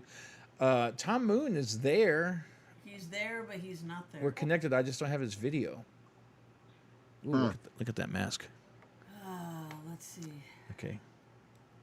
Oh, If you guys are ready, I'll do libations since we're talking about libations too as well. Yeah, Ernie, give me a shot. It's my turn. Oh, hold on. I know. I It's don't have a because stripper I pole, told so we're safe. Okay, that's Somebody's Hey. calling in. You're answering this call will place your current call on hold. See? Oh wait, here, Breezy. Here, happy birthday. Wanna do All it right. I forgot my shot. Let me go get my shot. now? Oh, okay. I'll wait. Oh. I'll wait. I'm assuming that's Tom that was trying to call. Wait, incoming call. Yeah. All right. Yeah. All right. I don't know what happened. I can hear you. Yeah, that's Maggie. That's Maggie. Yeah. Can hear you, All but right. can't see you. Oh, There. Okay. There you okay. Yes. are. Okay. Breezy got a shot? Okay. Here's a birthday shot to Breezy. Okay. Cheers. All month long. All month long. Okay. Jesus. Wow. That's a woman right there. Wow, man. Don't mess with these women, man. Yee! And she has promised that for her birthdays. Okay, that's Tom. That's so irritating. Yeah, it is. Okay, it's Tom. Yeah, freaking ring.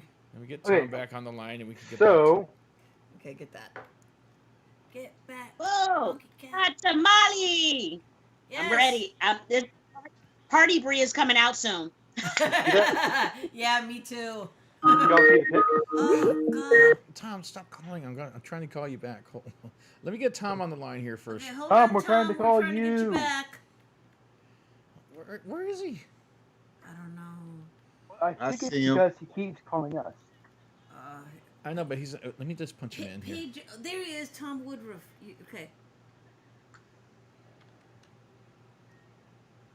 No. Oh. Maybe not all caps? No, that's not it. This is fun. I can't find him. Did you freeze everybody? Nope. No. Oh, okay. It just looked like everybody was still. I was like, what happened? Well, I'm trying to. I am Tom. Okay. Okay, look, I'm gonna try. Okay, I'm gonna try to. Yeah. What? No! It says spoken and heard, kicked out Tom from the call. No, I did, because I tried to call him back, and You all see the picture? Yeah, I see that. Oh, that's an old one, man. You should. Excuse me, I just got the hiccups from the whiskey. oh, there he is. There's Tom. Okay, let me try. I'll get back out yeah, for some Tom- reason. I just spoke to Tom. He's having a hard. He keeps calling the wrong thing. Yeah, Okay, I'm trying to call him back right now. Lane. There you you should go. post There that in is. the chat. He's back. Here she is. Here she is, our wrestling friend.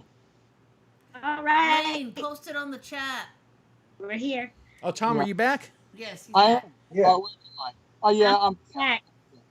Boy, I got lost. Andrew Horniman was trying to get in, and so Okay, Okay. I got shunted off.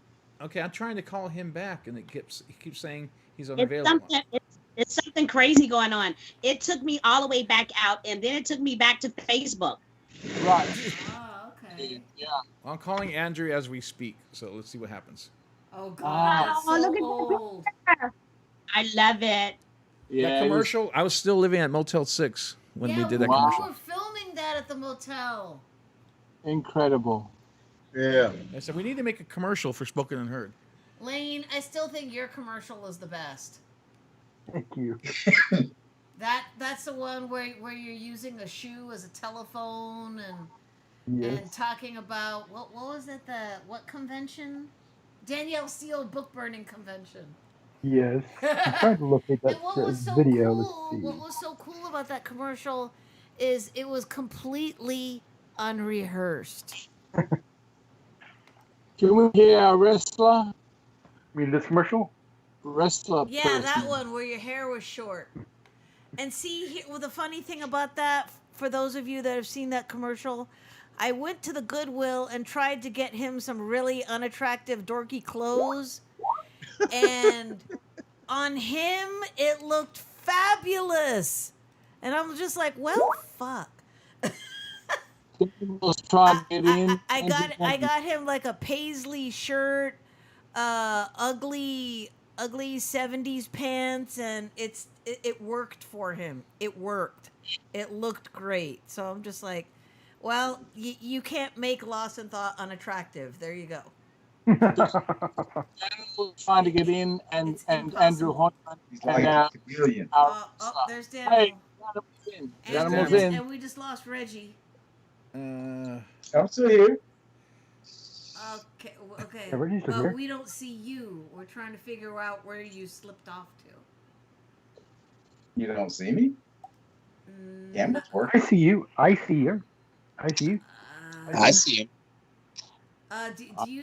Okay, Daniel. Do you see Reggie Goodwin? Yes. Okay. He don't have his video on. I see him.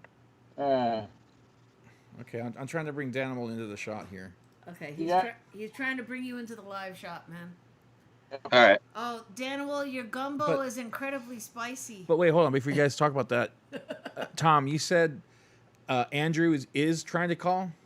No. Andrew somehow got in contact with me. I tried to respond to his call, and then I got shunted off from you guys. And then I met our fabulous wrestling poet, and then she's here, and I finally got back with you guys. I want to hear a wrestler before the thing goes completely berserk. Yeah, I know.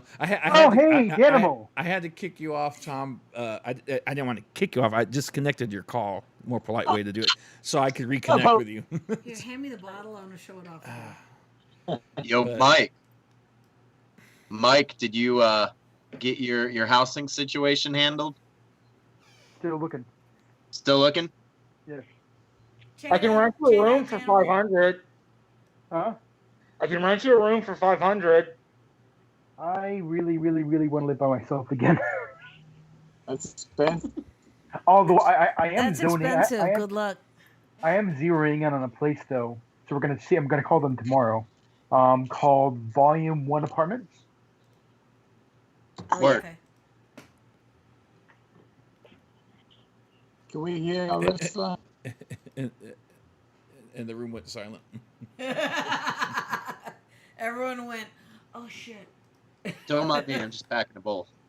All right, are you guys ready for me to do the poem for libations now? Yes, absolutely. Okay, yeah. Okay, we'll do Breezy Love, and then Maggie, if you're ready after her, we'll go straight to you. Well, if Maggie wants to go, I can do it because You guys can wrestle for it. Oh, we've done that. You guys can wrestle for the next spot. Okay. I've had too many libations, so guess what? I'm ready. Okay. I tell you, Maggie, I'm an old lady. Did you not know? So I can't wrestle. It's all about the love. Okay, Breezy, I'm 7 years older than you. Hush up. No, Hush I'm up, a girl. lover, not a fighter. I'm a lover, not a fighter. Okay. Yeah, but you're not old. You're not old. Breezy, Okay. I'm 46 years old. Huh? I'm 46 years old, so I don't want to hear about old. Yeah. Who's 46? Ernie? Maggie. Oh, Maggie, Okay, you're so 46? You look good, Maggie. Maggie, Okay. you look good. Okay, so Maggie, you want to go up next? Yes, let Yeah. me go. Okay, go Yeah, for I'm it. gonna take out this mask because it's hard to speak out of it. Yeah, go for it. I had a mask on earlier. Go ahead. Oh yeah, I wear them all the time now. It's kind of like my regular wardrobe. I have been battling back pain for the past week, an intense pain that radiates through my sides. I tried ibuprofen, icy hot, ice. I need rest. So against every fiber in my body, I will miss class so I can heal. Then I say no. Class was hard. The pain. The insides of a ring are interesting. A mesh of steel with planks of wood on top, covered in a layer of foam. Covered in a layer of foam. It's a sight to behold. The insides of a ring. It's a sight to behold the insides of a ring. I finally got one on Pops. Soon he'll be able to return to wrestle. He'll be able to return to wrestle. I simply stated, can't wait to see him run to the Hell March. That's not going to happen. Then I said, that's not going to happen. Then I simply said, you want to wrestle? I can't wait to see Pops run the half mile. That makes me run all the time. Pops went on a tear tonight. How my flood survived. Skirts. One was the others were fine. No big deal. One was the others were fine. One odd thing he said, you're going to be in the NWA. The NWA, my Dream Wrestling Federation. The friggin' NWA. Oddly enough, I think he's right. It's just a matter of time. The fear returned. Stand still, I bumping. Stand still, clothesline. Fear takes hold, leading me to fail. I need to work through the fear as fast as possible. I had a master plan today. Our instructors were allowing me to walk the ropes instead of running the ropes. I did a dance of glee. I can easily walk 20 times. Running the ropes, a normally hard task was going to be cake. Then it was my turn. I partnered with someone, running the ropes the first time. I had to walk the ropes. My heart was so squealing with joy, it's going to be cake. Then I ran the ropes. I tried to walk, but I just couldn't. It felt unnatural to walk the rope. For crying out loud, it's called running the ropes. So I did it the hard way. I just couldn't. It's unnatural to walk the ropes. Pops and I went on a long drive. In that drive, he got to know me. I got to know him. We bonded. Now I wish he would stop calling me a conservative. It finally happened. I'm facing my fear of bumping. No more reach. Just a straight up bump. A perfect bump. No pain. Lots of noise. One nice noise. It's going to be painful. Pain sometimes needs before it gets better. So it dawned on me. I'm the worst wrestling school student ever. I try to shortcut everything. I'm one of those kids who's supposed to hate sports, but somehow had to in my awkward, failing, flat in my face type of person who somehow, no matter what, I always got up, no problem. Doctor told me I can't break bones. My muscles react differently. Well, I proved them wrong when I broke my tailbone. I do it because I love pro wrestling. Does that love change? Yes, it does in many ways. Like when the boys talk about a match. That's a legend in Texas. It reminds you of your younger self reading all those matches in the Atner mags. That rekindles your love, which makes me take it more serious. Which honestly, I haven't since my last heart faded. So my lazy side returned, and then I realized there's only one place: hard. I don't get out of it, no matter how hard I try. Yes, I do try. I wish they would go easier on me, so the worst wrestling student is doing it the hard way. Only way it's going to get easier, because if I'm not ready to quit, I love being around wrestling. So the only way it's going to end is hard. Then I get my dream to perform in the squared circle. Wherever that leads me, still the world's worst wrestling student ever. Imagine if I make it into the business. So slowly I'm starting to train harder, then things get easier. Pops finally did it. He figured out my gimmick. I'm going to be Mr. Woman, a drag king act in its finest. Finally have a gimmick. In the middle of the pandemic, I lost my income. I was scared. The market was tough. In my darkest hours came hope in the form of Google. I hate to admit this. I have suffered an injury. I injured my ankle. I'm so frustrated. I was getting so close. Now I must stop. I will not give up hope. It gets better every day. Hopefully soon I will return. I had a dark day.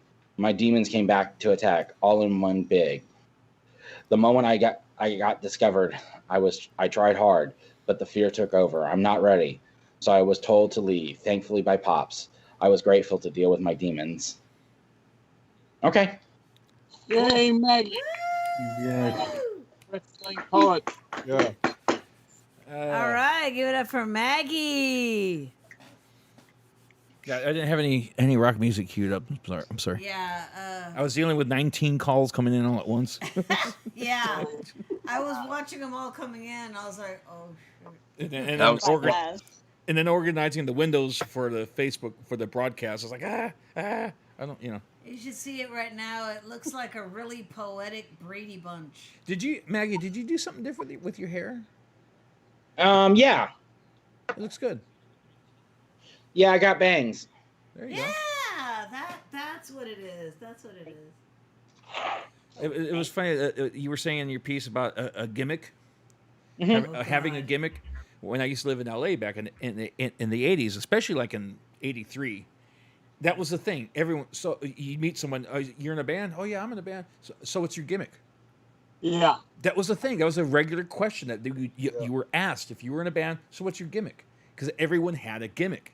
You know, it wasn't about the song or whatever. You had to have a gimmick. What's your gimmick? You know, kind of like when Nikki Sixx would set his boots on fire, that kind of thing. That was his gimmick. That was his gimmick. You know, yeah. Or Slash. Yeah, just the huge hair and the glasses. Like so that's what he's like. So we would drop psychedelic ingestibles and try and think of your gimmick. And we'd be like, "What's your gimmick, man? It's all a gimmick. This microphone's a gimmick. This guitar's a gimmick. This guitar's a gimmick. It's all a gimmick, man." God. Okay, sorry, I went a little deep there. Yeah, you did. Cut it out. Okay. Well, thank you, Maggie, for joining the call. Daniel, thank you for joining. Reginald, I thought I lost you, but you're still there. Yeah, he's not over in this window, but he's in the broadcast window. All right. That's better. All right, guys. Thank you. Thank you for letting me read my poetry. It's you know how hard this is for me. The book's chapters. You do great. You do great. Yes. And you're always welcome. You always have a place here on Sunday nights. I know. I missed the live show. I know. So do we. It's not. So we were talking about that earlier. How it's just so different. You know, just being with each other. You know, in person. The smells, just the smells of Kick Butt. You know, the food, the atmosphere. It's not the same. And we can do my intro, really well on there. And, I know we were getting it down. We were starting to. Yeah, we can't do it on here now because then we'll get. Send me that link. We'll get a license. I know you sent me that link. The copyright free rock music. I remember you sent me a link one time. Oh, I don't remember. I'd have to hunt for it again. Okay, well when you do, just send it to me, and that way I can save it and I'll have it for next time. Okay. Well, I'm not going to do any intros on the video feeds because wearing the mask looks ridiculous, and it's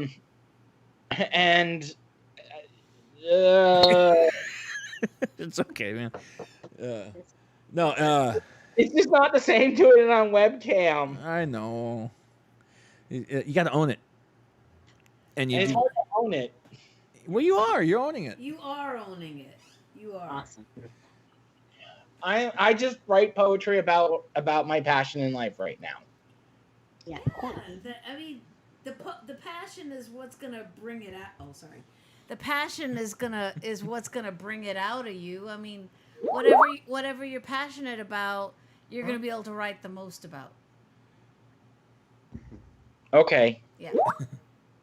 Yeah, I'm not ready to share it yet, guys. I'm gonna finish it, and then I'm gonna spend like a few months editing it because it needs editing.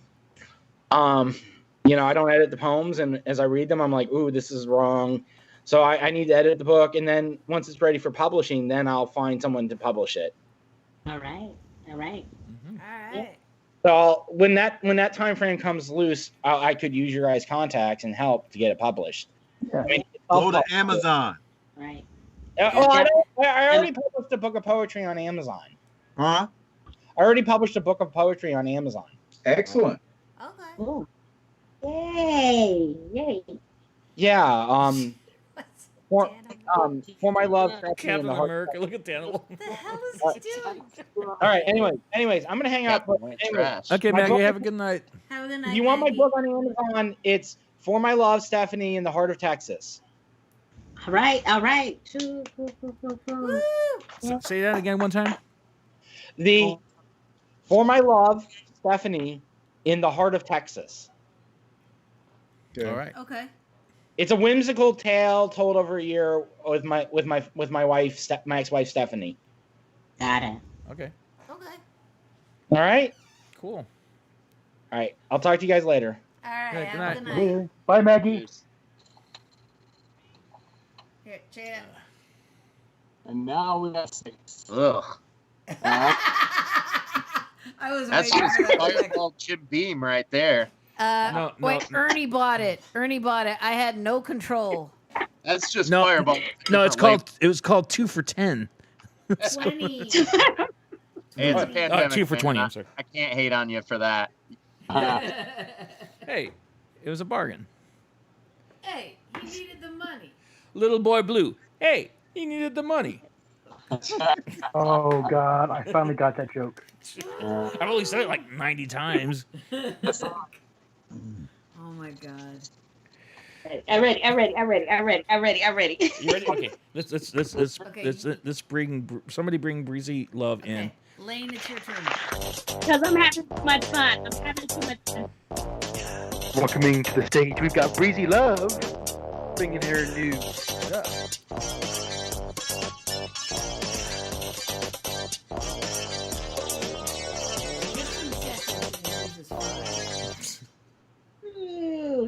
I'm going to do this one for Tom. Oh, nice. I always have to dedicate something for Tom. You know? I love him. I love you all because I can't wait. Uh-oh. We lost her. Hot love, and suddenly it got cold. There she You're is, back. there You're she back. is, there she is. I know. I don't want to talk. I don't want to talk because that's going to make me do bad poetry. That phone call will make me do bad poetry. And I always want to stay on the brighter side of life. I'll tell that story another time. Okay. I'm going to get to this one for Tom. But that will make me do, that poem. If I answer that poem, then I'm going to read the poem about ripping out hair. So I won't do that one. Nothing to rip out. This one is called Bride of the River. At the place where a noon's heat begins, my fellow traveler, I await basking. You may feel the aching and the lethargic agony of the long journey. I've sensed your despair. I welcome you. Into the sea of your desires, step into the flowing blue, welcoming you into a full blossom for laughing. For your journey in the desert leaves you hungry and thirsty. Hades came before you to form me for you. I am your bride, your destined quest. No more questions. Drink without remorse. I'll renew your soul and your longevity. Dive deep into the rivers. My fisherman allow me to guide you, for I may be one in a million. Delightful catch of the day. Insatiable sway. In my persuasion, I command clearly. See men as two visionary creatures, we will stroke gently, capturing curves of gratitude with pleasures. Submerge and be no more of the discontent lover. Sailor man navigate the waters. No compass can do as we. No more despair as I lift the burdens and display you into the air, blowing you softly with the flare of the cautionary lyres. High and no less than the highest gods as I grant you relief. Relief bending the layers that I wash you, refresh you, nestle you, and release you back into the land. Bear, just never forget me. Yours truly, one of many daughters of nymphs, brides of the river. Absolutely beautiful, Bruce. Happy birthday, season. You wonderful one. Happy birthday, season. Well, I gotta say this in between this real quick. I love Tom to death, and I know he loves when I blend in a little bit of nature. Yes. So I wanted to do that for him. Yeah. And even though it's a little bit on the sensual side, but I know that he loves when I do the special touches on those. And so I wanted to do that particular one for him. And I'll do one more. I dedicated this one to myself, actually. And this one is called Phoenix. From my long awaiting beauty is reborn. again and again. From a depth aroma of mirror burn. My phoenix paints sunrises with each turn, again and again. From other sins, my ice heart melts within, again and again. Swallow my sea of being. Blaze shadows kiss, awakening, burning, again and again. From a jealous crescent moon's glare, Phoenix keeps me in the air. Phoenix. So I dedicated that one to myself. To give a short kind of story real quick. Thank you. I'll give you guys a short story, because I know I don't always share my story, and this is why I celebrate me. I know people have seen me posting all along from on my timeline, and it may seem a little vain a little bit to some other people, but people just don't know where I came from, and I share. So quick story. So due to the fact I was in a relationship for 10 odd years, I had a lover at the time. We were engaged.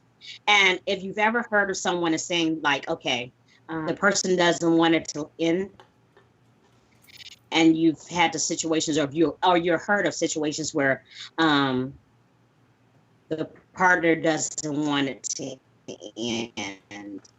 In my case, it was a case of, if I can't have you, no one else will. So I sit before you guys and I give you my truths. So this happened 3 years ago with me, where my life was almost taken. So I sustained 10 stab wounds. I couldn't even imagine how many stitches I had all over my body.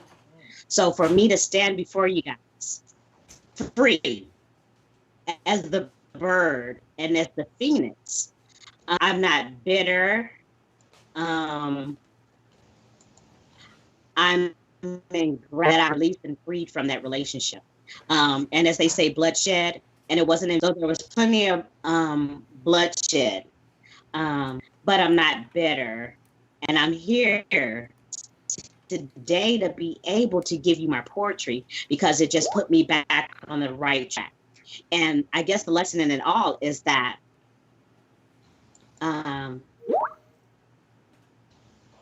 not holding on to the bitterness, and I do. So I thank you guys at Kick Butt.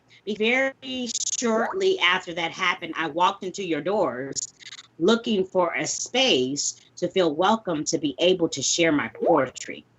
And I don't want to share the bitterness of love, because I came from such a great place of gratitude. So this is why I always want to share the love. And I don't want anybody to feel sad for me either. So that's one thing. When I tell a story, people are like, oh my gosh.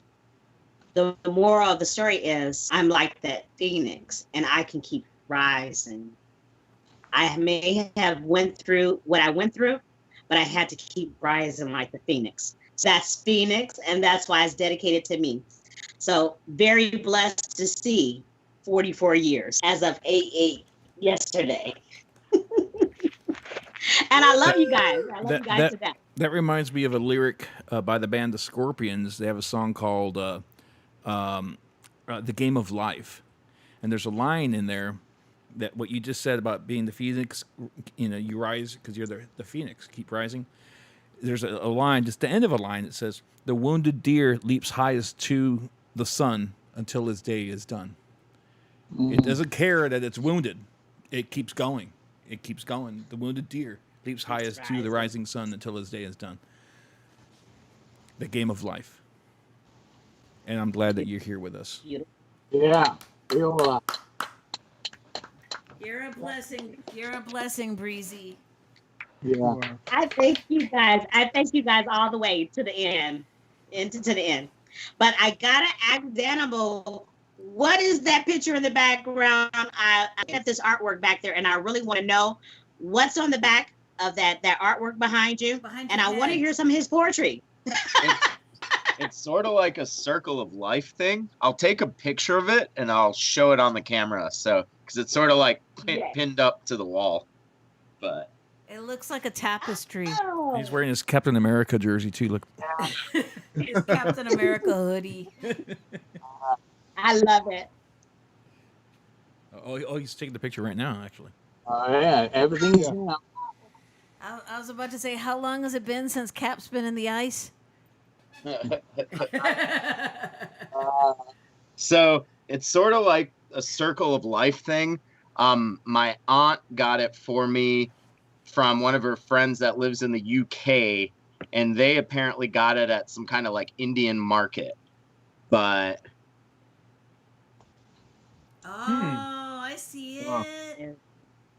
Beautiful. That Okay. is beautiful. Getting a That little is- getting a little glare on that from the computer, but yeah, we can see it. Yeah. Yeah. You should put it Beautiful. in the text. I see it. I almost see like the. Well, what yeah, is I it? could share it in the chat text, right? Yeah. Yeah. I'll do that. Yeah. But yeah, it's got a lot of little like hidden things in it, and it was a gift that she got me, and it was really cool. You know what that kind of reminds me of? For the longest time, when I first moved down here, I had this Hieronymus Bosch poster. I got the that- one. Yeah, and Garden that, of What'd you call me? Earthly Delights. it's the heaven and hell one. Yeah, Something- it's a Garden of Earthly Delights. Thank it's you. like Yes, big yes. three-piece painting. It's beautiful And and I crazy. and I tell you, every time I will put that up, people will be like, "Why do you put that up?" I was like, "Cause I find something new in it every time I look at it." Yeah. Yeah. No, that's a good one. I have like a reprint, just cheap poster of it in storage at my parents' house.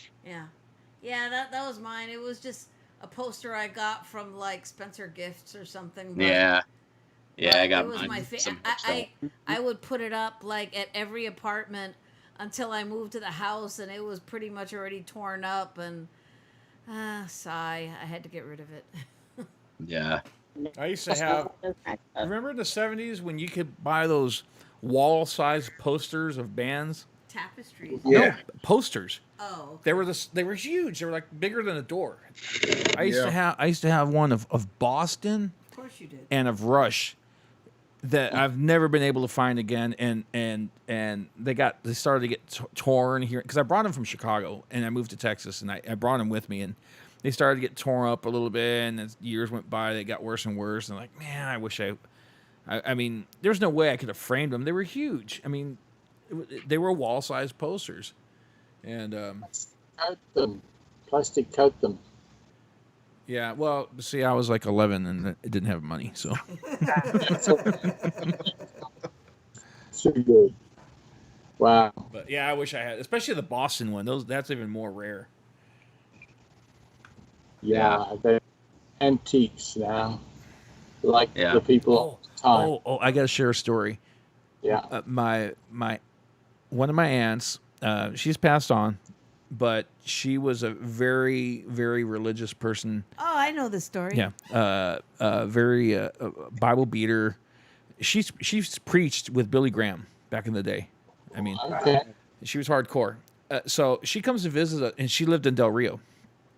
And me and my sister was 4 years older than me, and we didn't really know her that well. We knew who she was. She comes to visit us one time in Chicago and stays with us at our house. And she goes in our rooms, and I had my Kiss posters and stuff up, and my sister Elaine had some posters up. She goes in there and rips them off the wall. This is the devil, and blah, blah, blah. We're like, what the fuck are you doing? Those were posters that we bought with money that we earned from doing chores. And, and we'd go down to the local music store and we'd buy them and we'd put them on the wall. Our parents were fine with it, And it was like, what the hell? Oh, my God. I mean, I don't want to say anything bad, because, how they say you don't speak ill of the dead, but damn, that pissed me off, man. I swear, even when I was in high school, I put a sign above my room that said the Theater of Pain, and when you go inside my room, I swear I had posters of Motley Crue, ceiling to floor. I even had the giant tapestry with the pentagram on it and everything. And my parents, who were See, our posters weren't even that bad. okay, and my parents, It was just Kiss, you know. They had makeup on, big deal. and my parents, who were about as religious as you could find, they never tore them down. That's So not. that's my parents, who were pretty much the youngest ones in their families. They were in comparison to some of my aunts and uncles that were older than them. They were almost hippie, almost. Almost. Almost. See, my folks, I think, were In comparison. smart enough to realize it's just a band. It's just a Right, musical like, group. It's chill not. the F out, it's When just I music. wasn't worshiping the devil or nothing. It was just a band, you know. I was. You know, that's like you said, like with my parents, because my dad was a musician and he used to play the drums. All he told me was, if you put anything on the wall, just make sure you keep your door closed, because I don't want to see it. No. And if you know, and that was it. And that's all I did. I kept my door closed. And then when my sister came along, I moved down in the basement. They built a room down there, and it was like a sanctuary down See, there. They have basements And- in Michigan, right? Yeah, See? yeah. And I had a room down there, and my music, he'll just say, keep the music down, and you'll be all right. And then when Isley Brothers when the Isley Brothers came out with Fight the Power, and they had some in there, and that wasn't even being played on the radio at that time. There's all this bullshit going down. Man, I swear, you would thought it was horses coming down the steps, and they was like, "Where the hell you get that from?" I'm like, "Mama just bought," but they didn't know it was on that particular album. So they said, "Well, look, this is what you do. When that song comes on, that lyric gets in there, turn it down, then you can turn it back up." And they were pretty cool about it. Okay, wait, You know, wait. but I got a little footnote. Speaking of lyrics, I love telling this story because I swear I was a senior in high school. I didn't speak up much, but this was almost like a vision of things to come. We were having a senior class party at my church, and we turned on music. Somebody put on Aerosmith, and they put on the song "Same Old Song and Dance." And the lyric comes up about constipation. What are you looking at me for? I didn't write it. Well, you know Aerosmith. You know Aerosmith. And then one of the facilitators of the party, who was a nun, comes over and snaps off the music. And I got up in her face, and she was shorter than me. And I was like, "What? Why'd you do that?" She said, "You shouldn't be listening to lyrics like that." And without breaking my stare with her, I snapped it back on and I said, "It's a medical condition, not satanic." And I walked off, and my friends were like, "Oh," because I talked back to a nun. hey, that was big time there. And with that, we're bringing Tom Moon all the way from Australia with some Australian shit. I tried to catch him off guard because I thought he was falling asleep, but no, he was just really into the story. So, ladies and gentlemen, here is Tom Moon. I have never loved my garden more than now. Each morning in the dawning, watering green possibilities. Each evening sitting where the shade shares shadows. Last of the beans and tomatoes to be shed. Such solitude. Only the birds, distant traffic, time slows and stops like the pictures on the. I put books out in the free library, and they disappear and return regularly. Big libraries may be closed in Austin, but little libraries lovingly linger on the streets of South Austin. And this Zoom, how it links the world like Skype, connecting everybody we like with access to smartphone or computers, and the changes. Fast as now, I did not think things would ever be like this again. They change, we change, and change itself changes exponentially. And I'm beginning to like this. You've got good news waiting like the rising of the sun tomorrow, and whatever happens to fill your time out day to night, enjoy and play, but we still could not save the full English cafe. Still could not save Herman Nelson, John Berry, Deb Akers, Deborah Weingarten, Barbara Carr, Dr. Marvin Kimbrough, Maury Green, Roxy Gordon, Adrian Mitchell, David Bowie, Leonard Cohen, Rex Buckingham, Maurice Strangard, or any of the ghost venues which exist only in your memories tonight. People fade like flowers fade in the memorial gardens that need tending. We recall those flowers that were thrown as petals in a hurricane to heal huge canyons of need. We remember our fellow travelers, guiding wizards, winsome maidens, and wise women, all of whom were shelters, arbors, and sanctuaries from these wild winds. Tell me, are they wilder as we grow older, or is this just another period of adjustment? I ask you who wear so many hats, which one do you wear tonight? When the heated world spins faster than Zorba and Zen Sufis complain about the disco, when the world turns karaoke and demonstrations staged daily, public life applications, tell me, will you watch this on your computer screen from a Zoom or Skype distance, or will you come out somewhere and start to dance again? Dancing.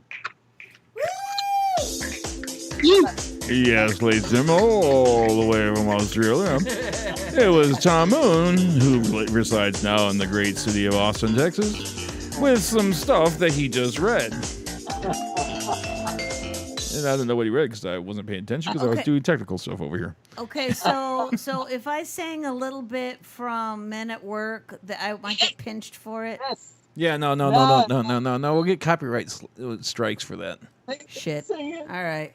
I was just gonna say I met a strange lady. That's it. That's it. Actually, the last few weeks we haven't. Tom Goldring, the owner of Kickbutt, of course, hasn't, because he'll message me because he'll get notifications about copyright stuff when we broadcast. Oh, okay. Because we're on the Kickbutt page. Yeah. And the last, I guess, 2 months we haven't gotten a single strike, so that's a good thing. What's this poetry? Nobody cares. It's beautiful. Well, no, it's just the little musical stingers and stuff. But if you sing something well enough, you can get a strike too. You know, so We'll be off key. It was on me. all right. Who's next on the wonderful wheel of poetry? I'll go on up. Oh, Reginald. Reggie. He's our Space Odyssey. Look, he's in a spaceship right now. Look at him. He's lunching with the Jetsons. Lunchship. It's a lunchship. Reggie. Yeah. So you have heard these 5 words, and I had fun with them. I made a poem of them. Yeah. It is what it is. No. Yep. Oh, I get revenge. Don't trust me. Am I gonna get some intro music or just go? Yeah, go ahead. Demanding. Slacking her. Just because you're from North Carolina doesn't mean you can order me what to do. Cheers for Reggie Goodwin coming up next. I'm just funning. Okay, Lane, that had to be your shortest intro before yet. Yep, it's okay. 5 words that will live in infamy. 160,000 plus lives sacrificed. 1 death every 80 seconds on the Propecia ferret narcissist altar of Molech. It is what it is. When the esteemed antebellum relic Electoral College selected an idiot Russian sock puppet who has no sense or knowledge, Axios' bizarro interview with Jonathan Swan revealing schizophrenic word salad and screws publicly displayed loosened, it is what it is. Compassionate conservatism was an admittance. The grand old party was neither of this, and not prepping for the reality. The shelf life of the Southern strategy reached its zenith in 1968. It is what it is. When Roger Stone was an analog trickster setting up Pat Buchanan in a Reform Party fixer, draining votes, ensuring the win of his tattooed god Nixon, post his commutation, regurgitating it, putting Kanye on the ballot slate in several states. It is what it is. He can't admit John Robert Lewis was a better man than him or any of us, beaten fighting for voting rights on the bridge named for Klansman Grand Dragon Edmund Pettus, deflated because he didn't attend his pitiful inauguration. John Robert Lewis was a civil rights icon deserving of respect. Only a racist hears hate from the eulogy of a black president, urging Lewis's prodigy to vote and save American democracy. It is what it is. Black Lives Matter to him is racist because, like most fascists, he can't stand being called out for his racist shouts, summoning bikers, boogaloo boys, and alt-right demons to be his minions in the streets, especially if it looks like he'll suffer a crushing defeat. It is what it is. When 8 Republican senators visited Moscow July 4th, 2018, the cover story telling Putin not to interfere in the coming midterm elections, whispering, "Save your powder for the chaos sown in 2020 over social media platforms. The fearful who cannot convince the plurality of the electorate always turn to fascism. It is what it is. There are but 2 parties now, traitors and patriots, and I want hereafter to be ranked with the latter, and I trust the stronger party." When Ulysses S. Grant said this, Democrats were Dixiecrats fighting for the traitor sovereignty of keeping slaves for the Confederacy. The grand old party hadn't been profiled in dossiers by a master KGB agent and transmogrified into the gang of Putin. The true patriots, artists, poets, and scientists will muster strength through GRU antics and pandemic to fend off this insane invasion of our sovereign nation. It is what it is. Whoa, Revenge It was intense. Oh my It's god. really good. All right, give it up for Reggie Goodwin. Powerful Yes, political Reggie. shit. Oh, And Birdman. on that note, ladies, I did not realize there was 10-10. Yeah, it's like 11-11. On that note, I gotta Better get go before you turn into a pumpkin man. I yeah, know. no. Yeah, did I'm- you That's see him? 11, He was 10 braiding his hair. I was You know, he So I was gotta get up in the fidgeting with morning. his hair. He was like, I'm alright for the so I gotta get up in the morning. Plus, I'm also in the middle of moving, so yeah, I gotta get going. Before you go, can you just have one either from you or from Birdman, and then we can all wave off into the beautiful distance. Let Lane go ahead and do it. Yeah, Elaine. Okay. Oh, Lane, you want to do the outro? no, Yeah. he's asking I for thought you were another. asking me another piece. he's asking for You're another asking me piece. for a poem, right? Oh, carry on. I mean, I could sit here all night because I sit here all the time. So it's just I'm just broadcasting now. Fire, baby, fire. Yeah, and that Firewire is like telling me, yeah, broadcast a little more. That was that Richard Pryor bit when he was shooting the car. Remember? Oh, Yeah. And that Jack Daniels I was drinking, yeah, shoot a little more because he was shooting the car because his wife was trying to leave in the car. Not in this car, you're not. Shoots a tire, and she's like, I got a spare. Shoots the other tire, and he's like, this is getting good. And the bottle of Jack Daniels said, yeah, it's making it feel real good. And I shoot the engine, and then the cops came. I went in the house because I can't finish it. I can't finish it. Because they don't shoot cars. They shoot. Yeah. Okay, I'm not gonna say it. I'm not gonna say it. Okay. Yeah. Yeah. I will pull your hair. But it is funny though. it was fun. It was because it's true. I mean, that's why he was such a great comic because he put his real life out there. You know. Yeah. Well, I Yes. found one. Okay. It's That was a time filler. It's old shit. Oh, shit. Dry and dusty. When everything you say and do is thought to be inferior, when you're expected to operate at levels you were never made aware of, when impatient words are used to kick you in your teeth, and you are walking in the very spaces you reside with such trepidation you should never be made to deal with, when inside starts painting a scarier picture than what's going on out there, you have to find the strength in parts of you never thought to exist. You may be dragging yourself out of places you put yourself, out of being pushed back, down there, because the mere existence of your voice is taken out of you by those that can speak louder. But perhaps it is in the silence you find a quiet kind of fire. Yes, the choices I have made have put me in not a very good place. While the world is locked away, and I may have nowhere to go, but that does not mean I am trapped. There is a way to survive the darkness, a way to see through the storm, because lightning may be quick, with a steely pace that pounds the earth with savagery, but belief is in the name. Lightning.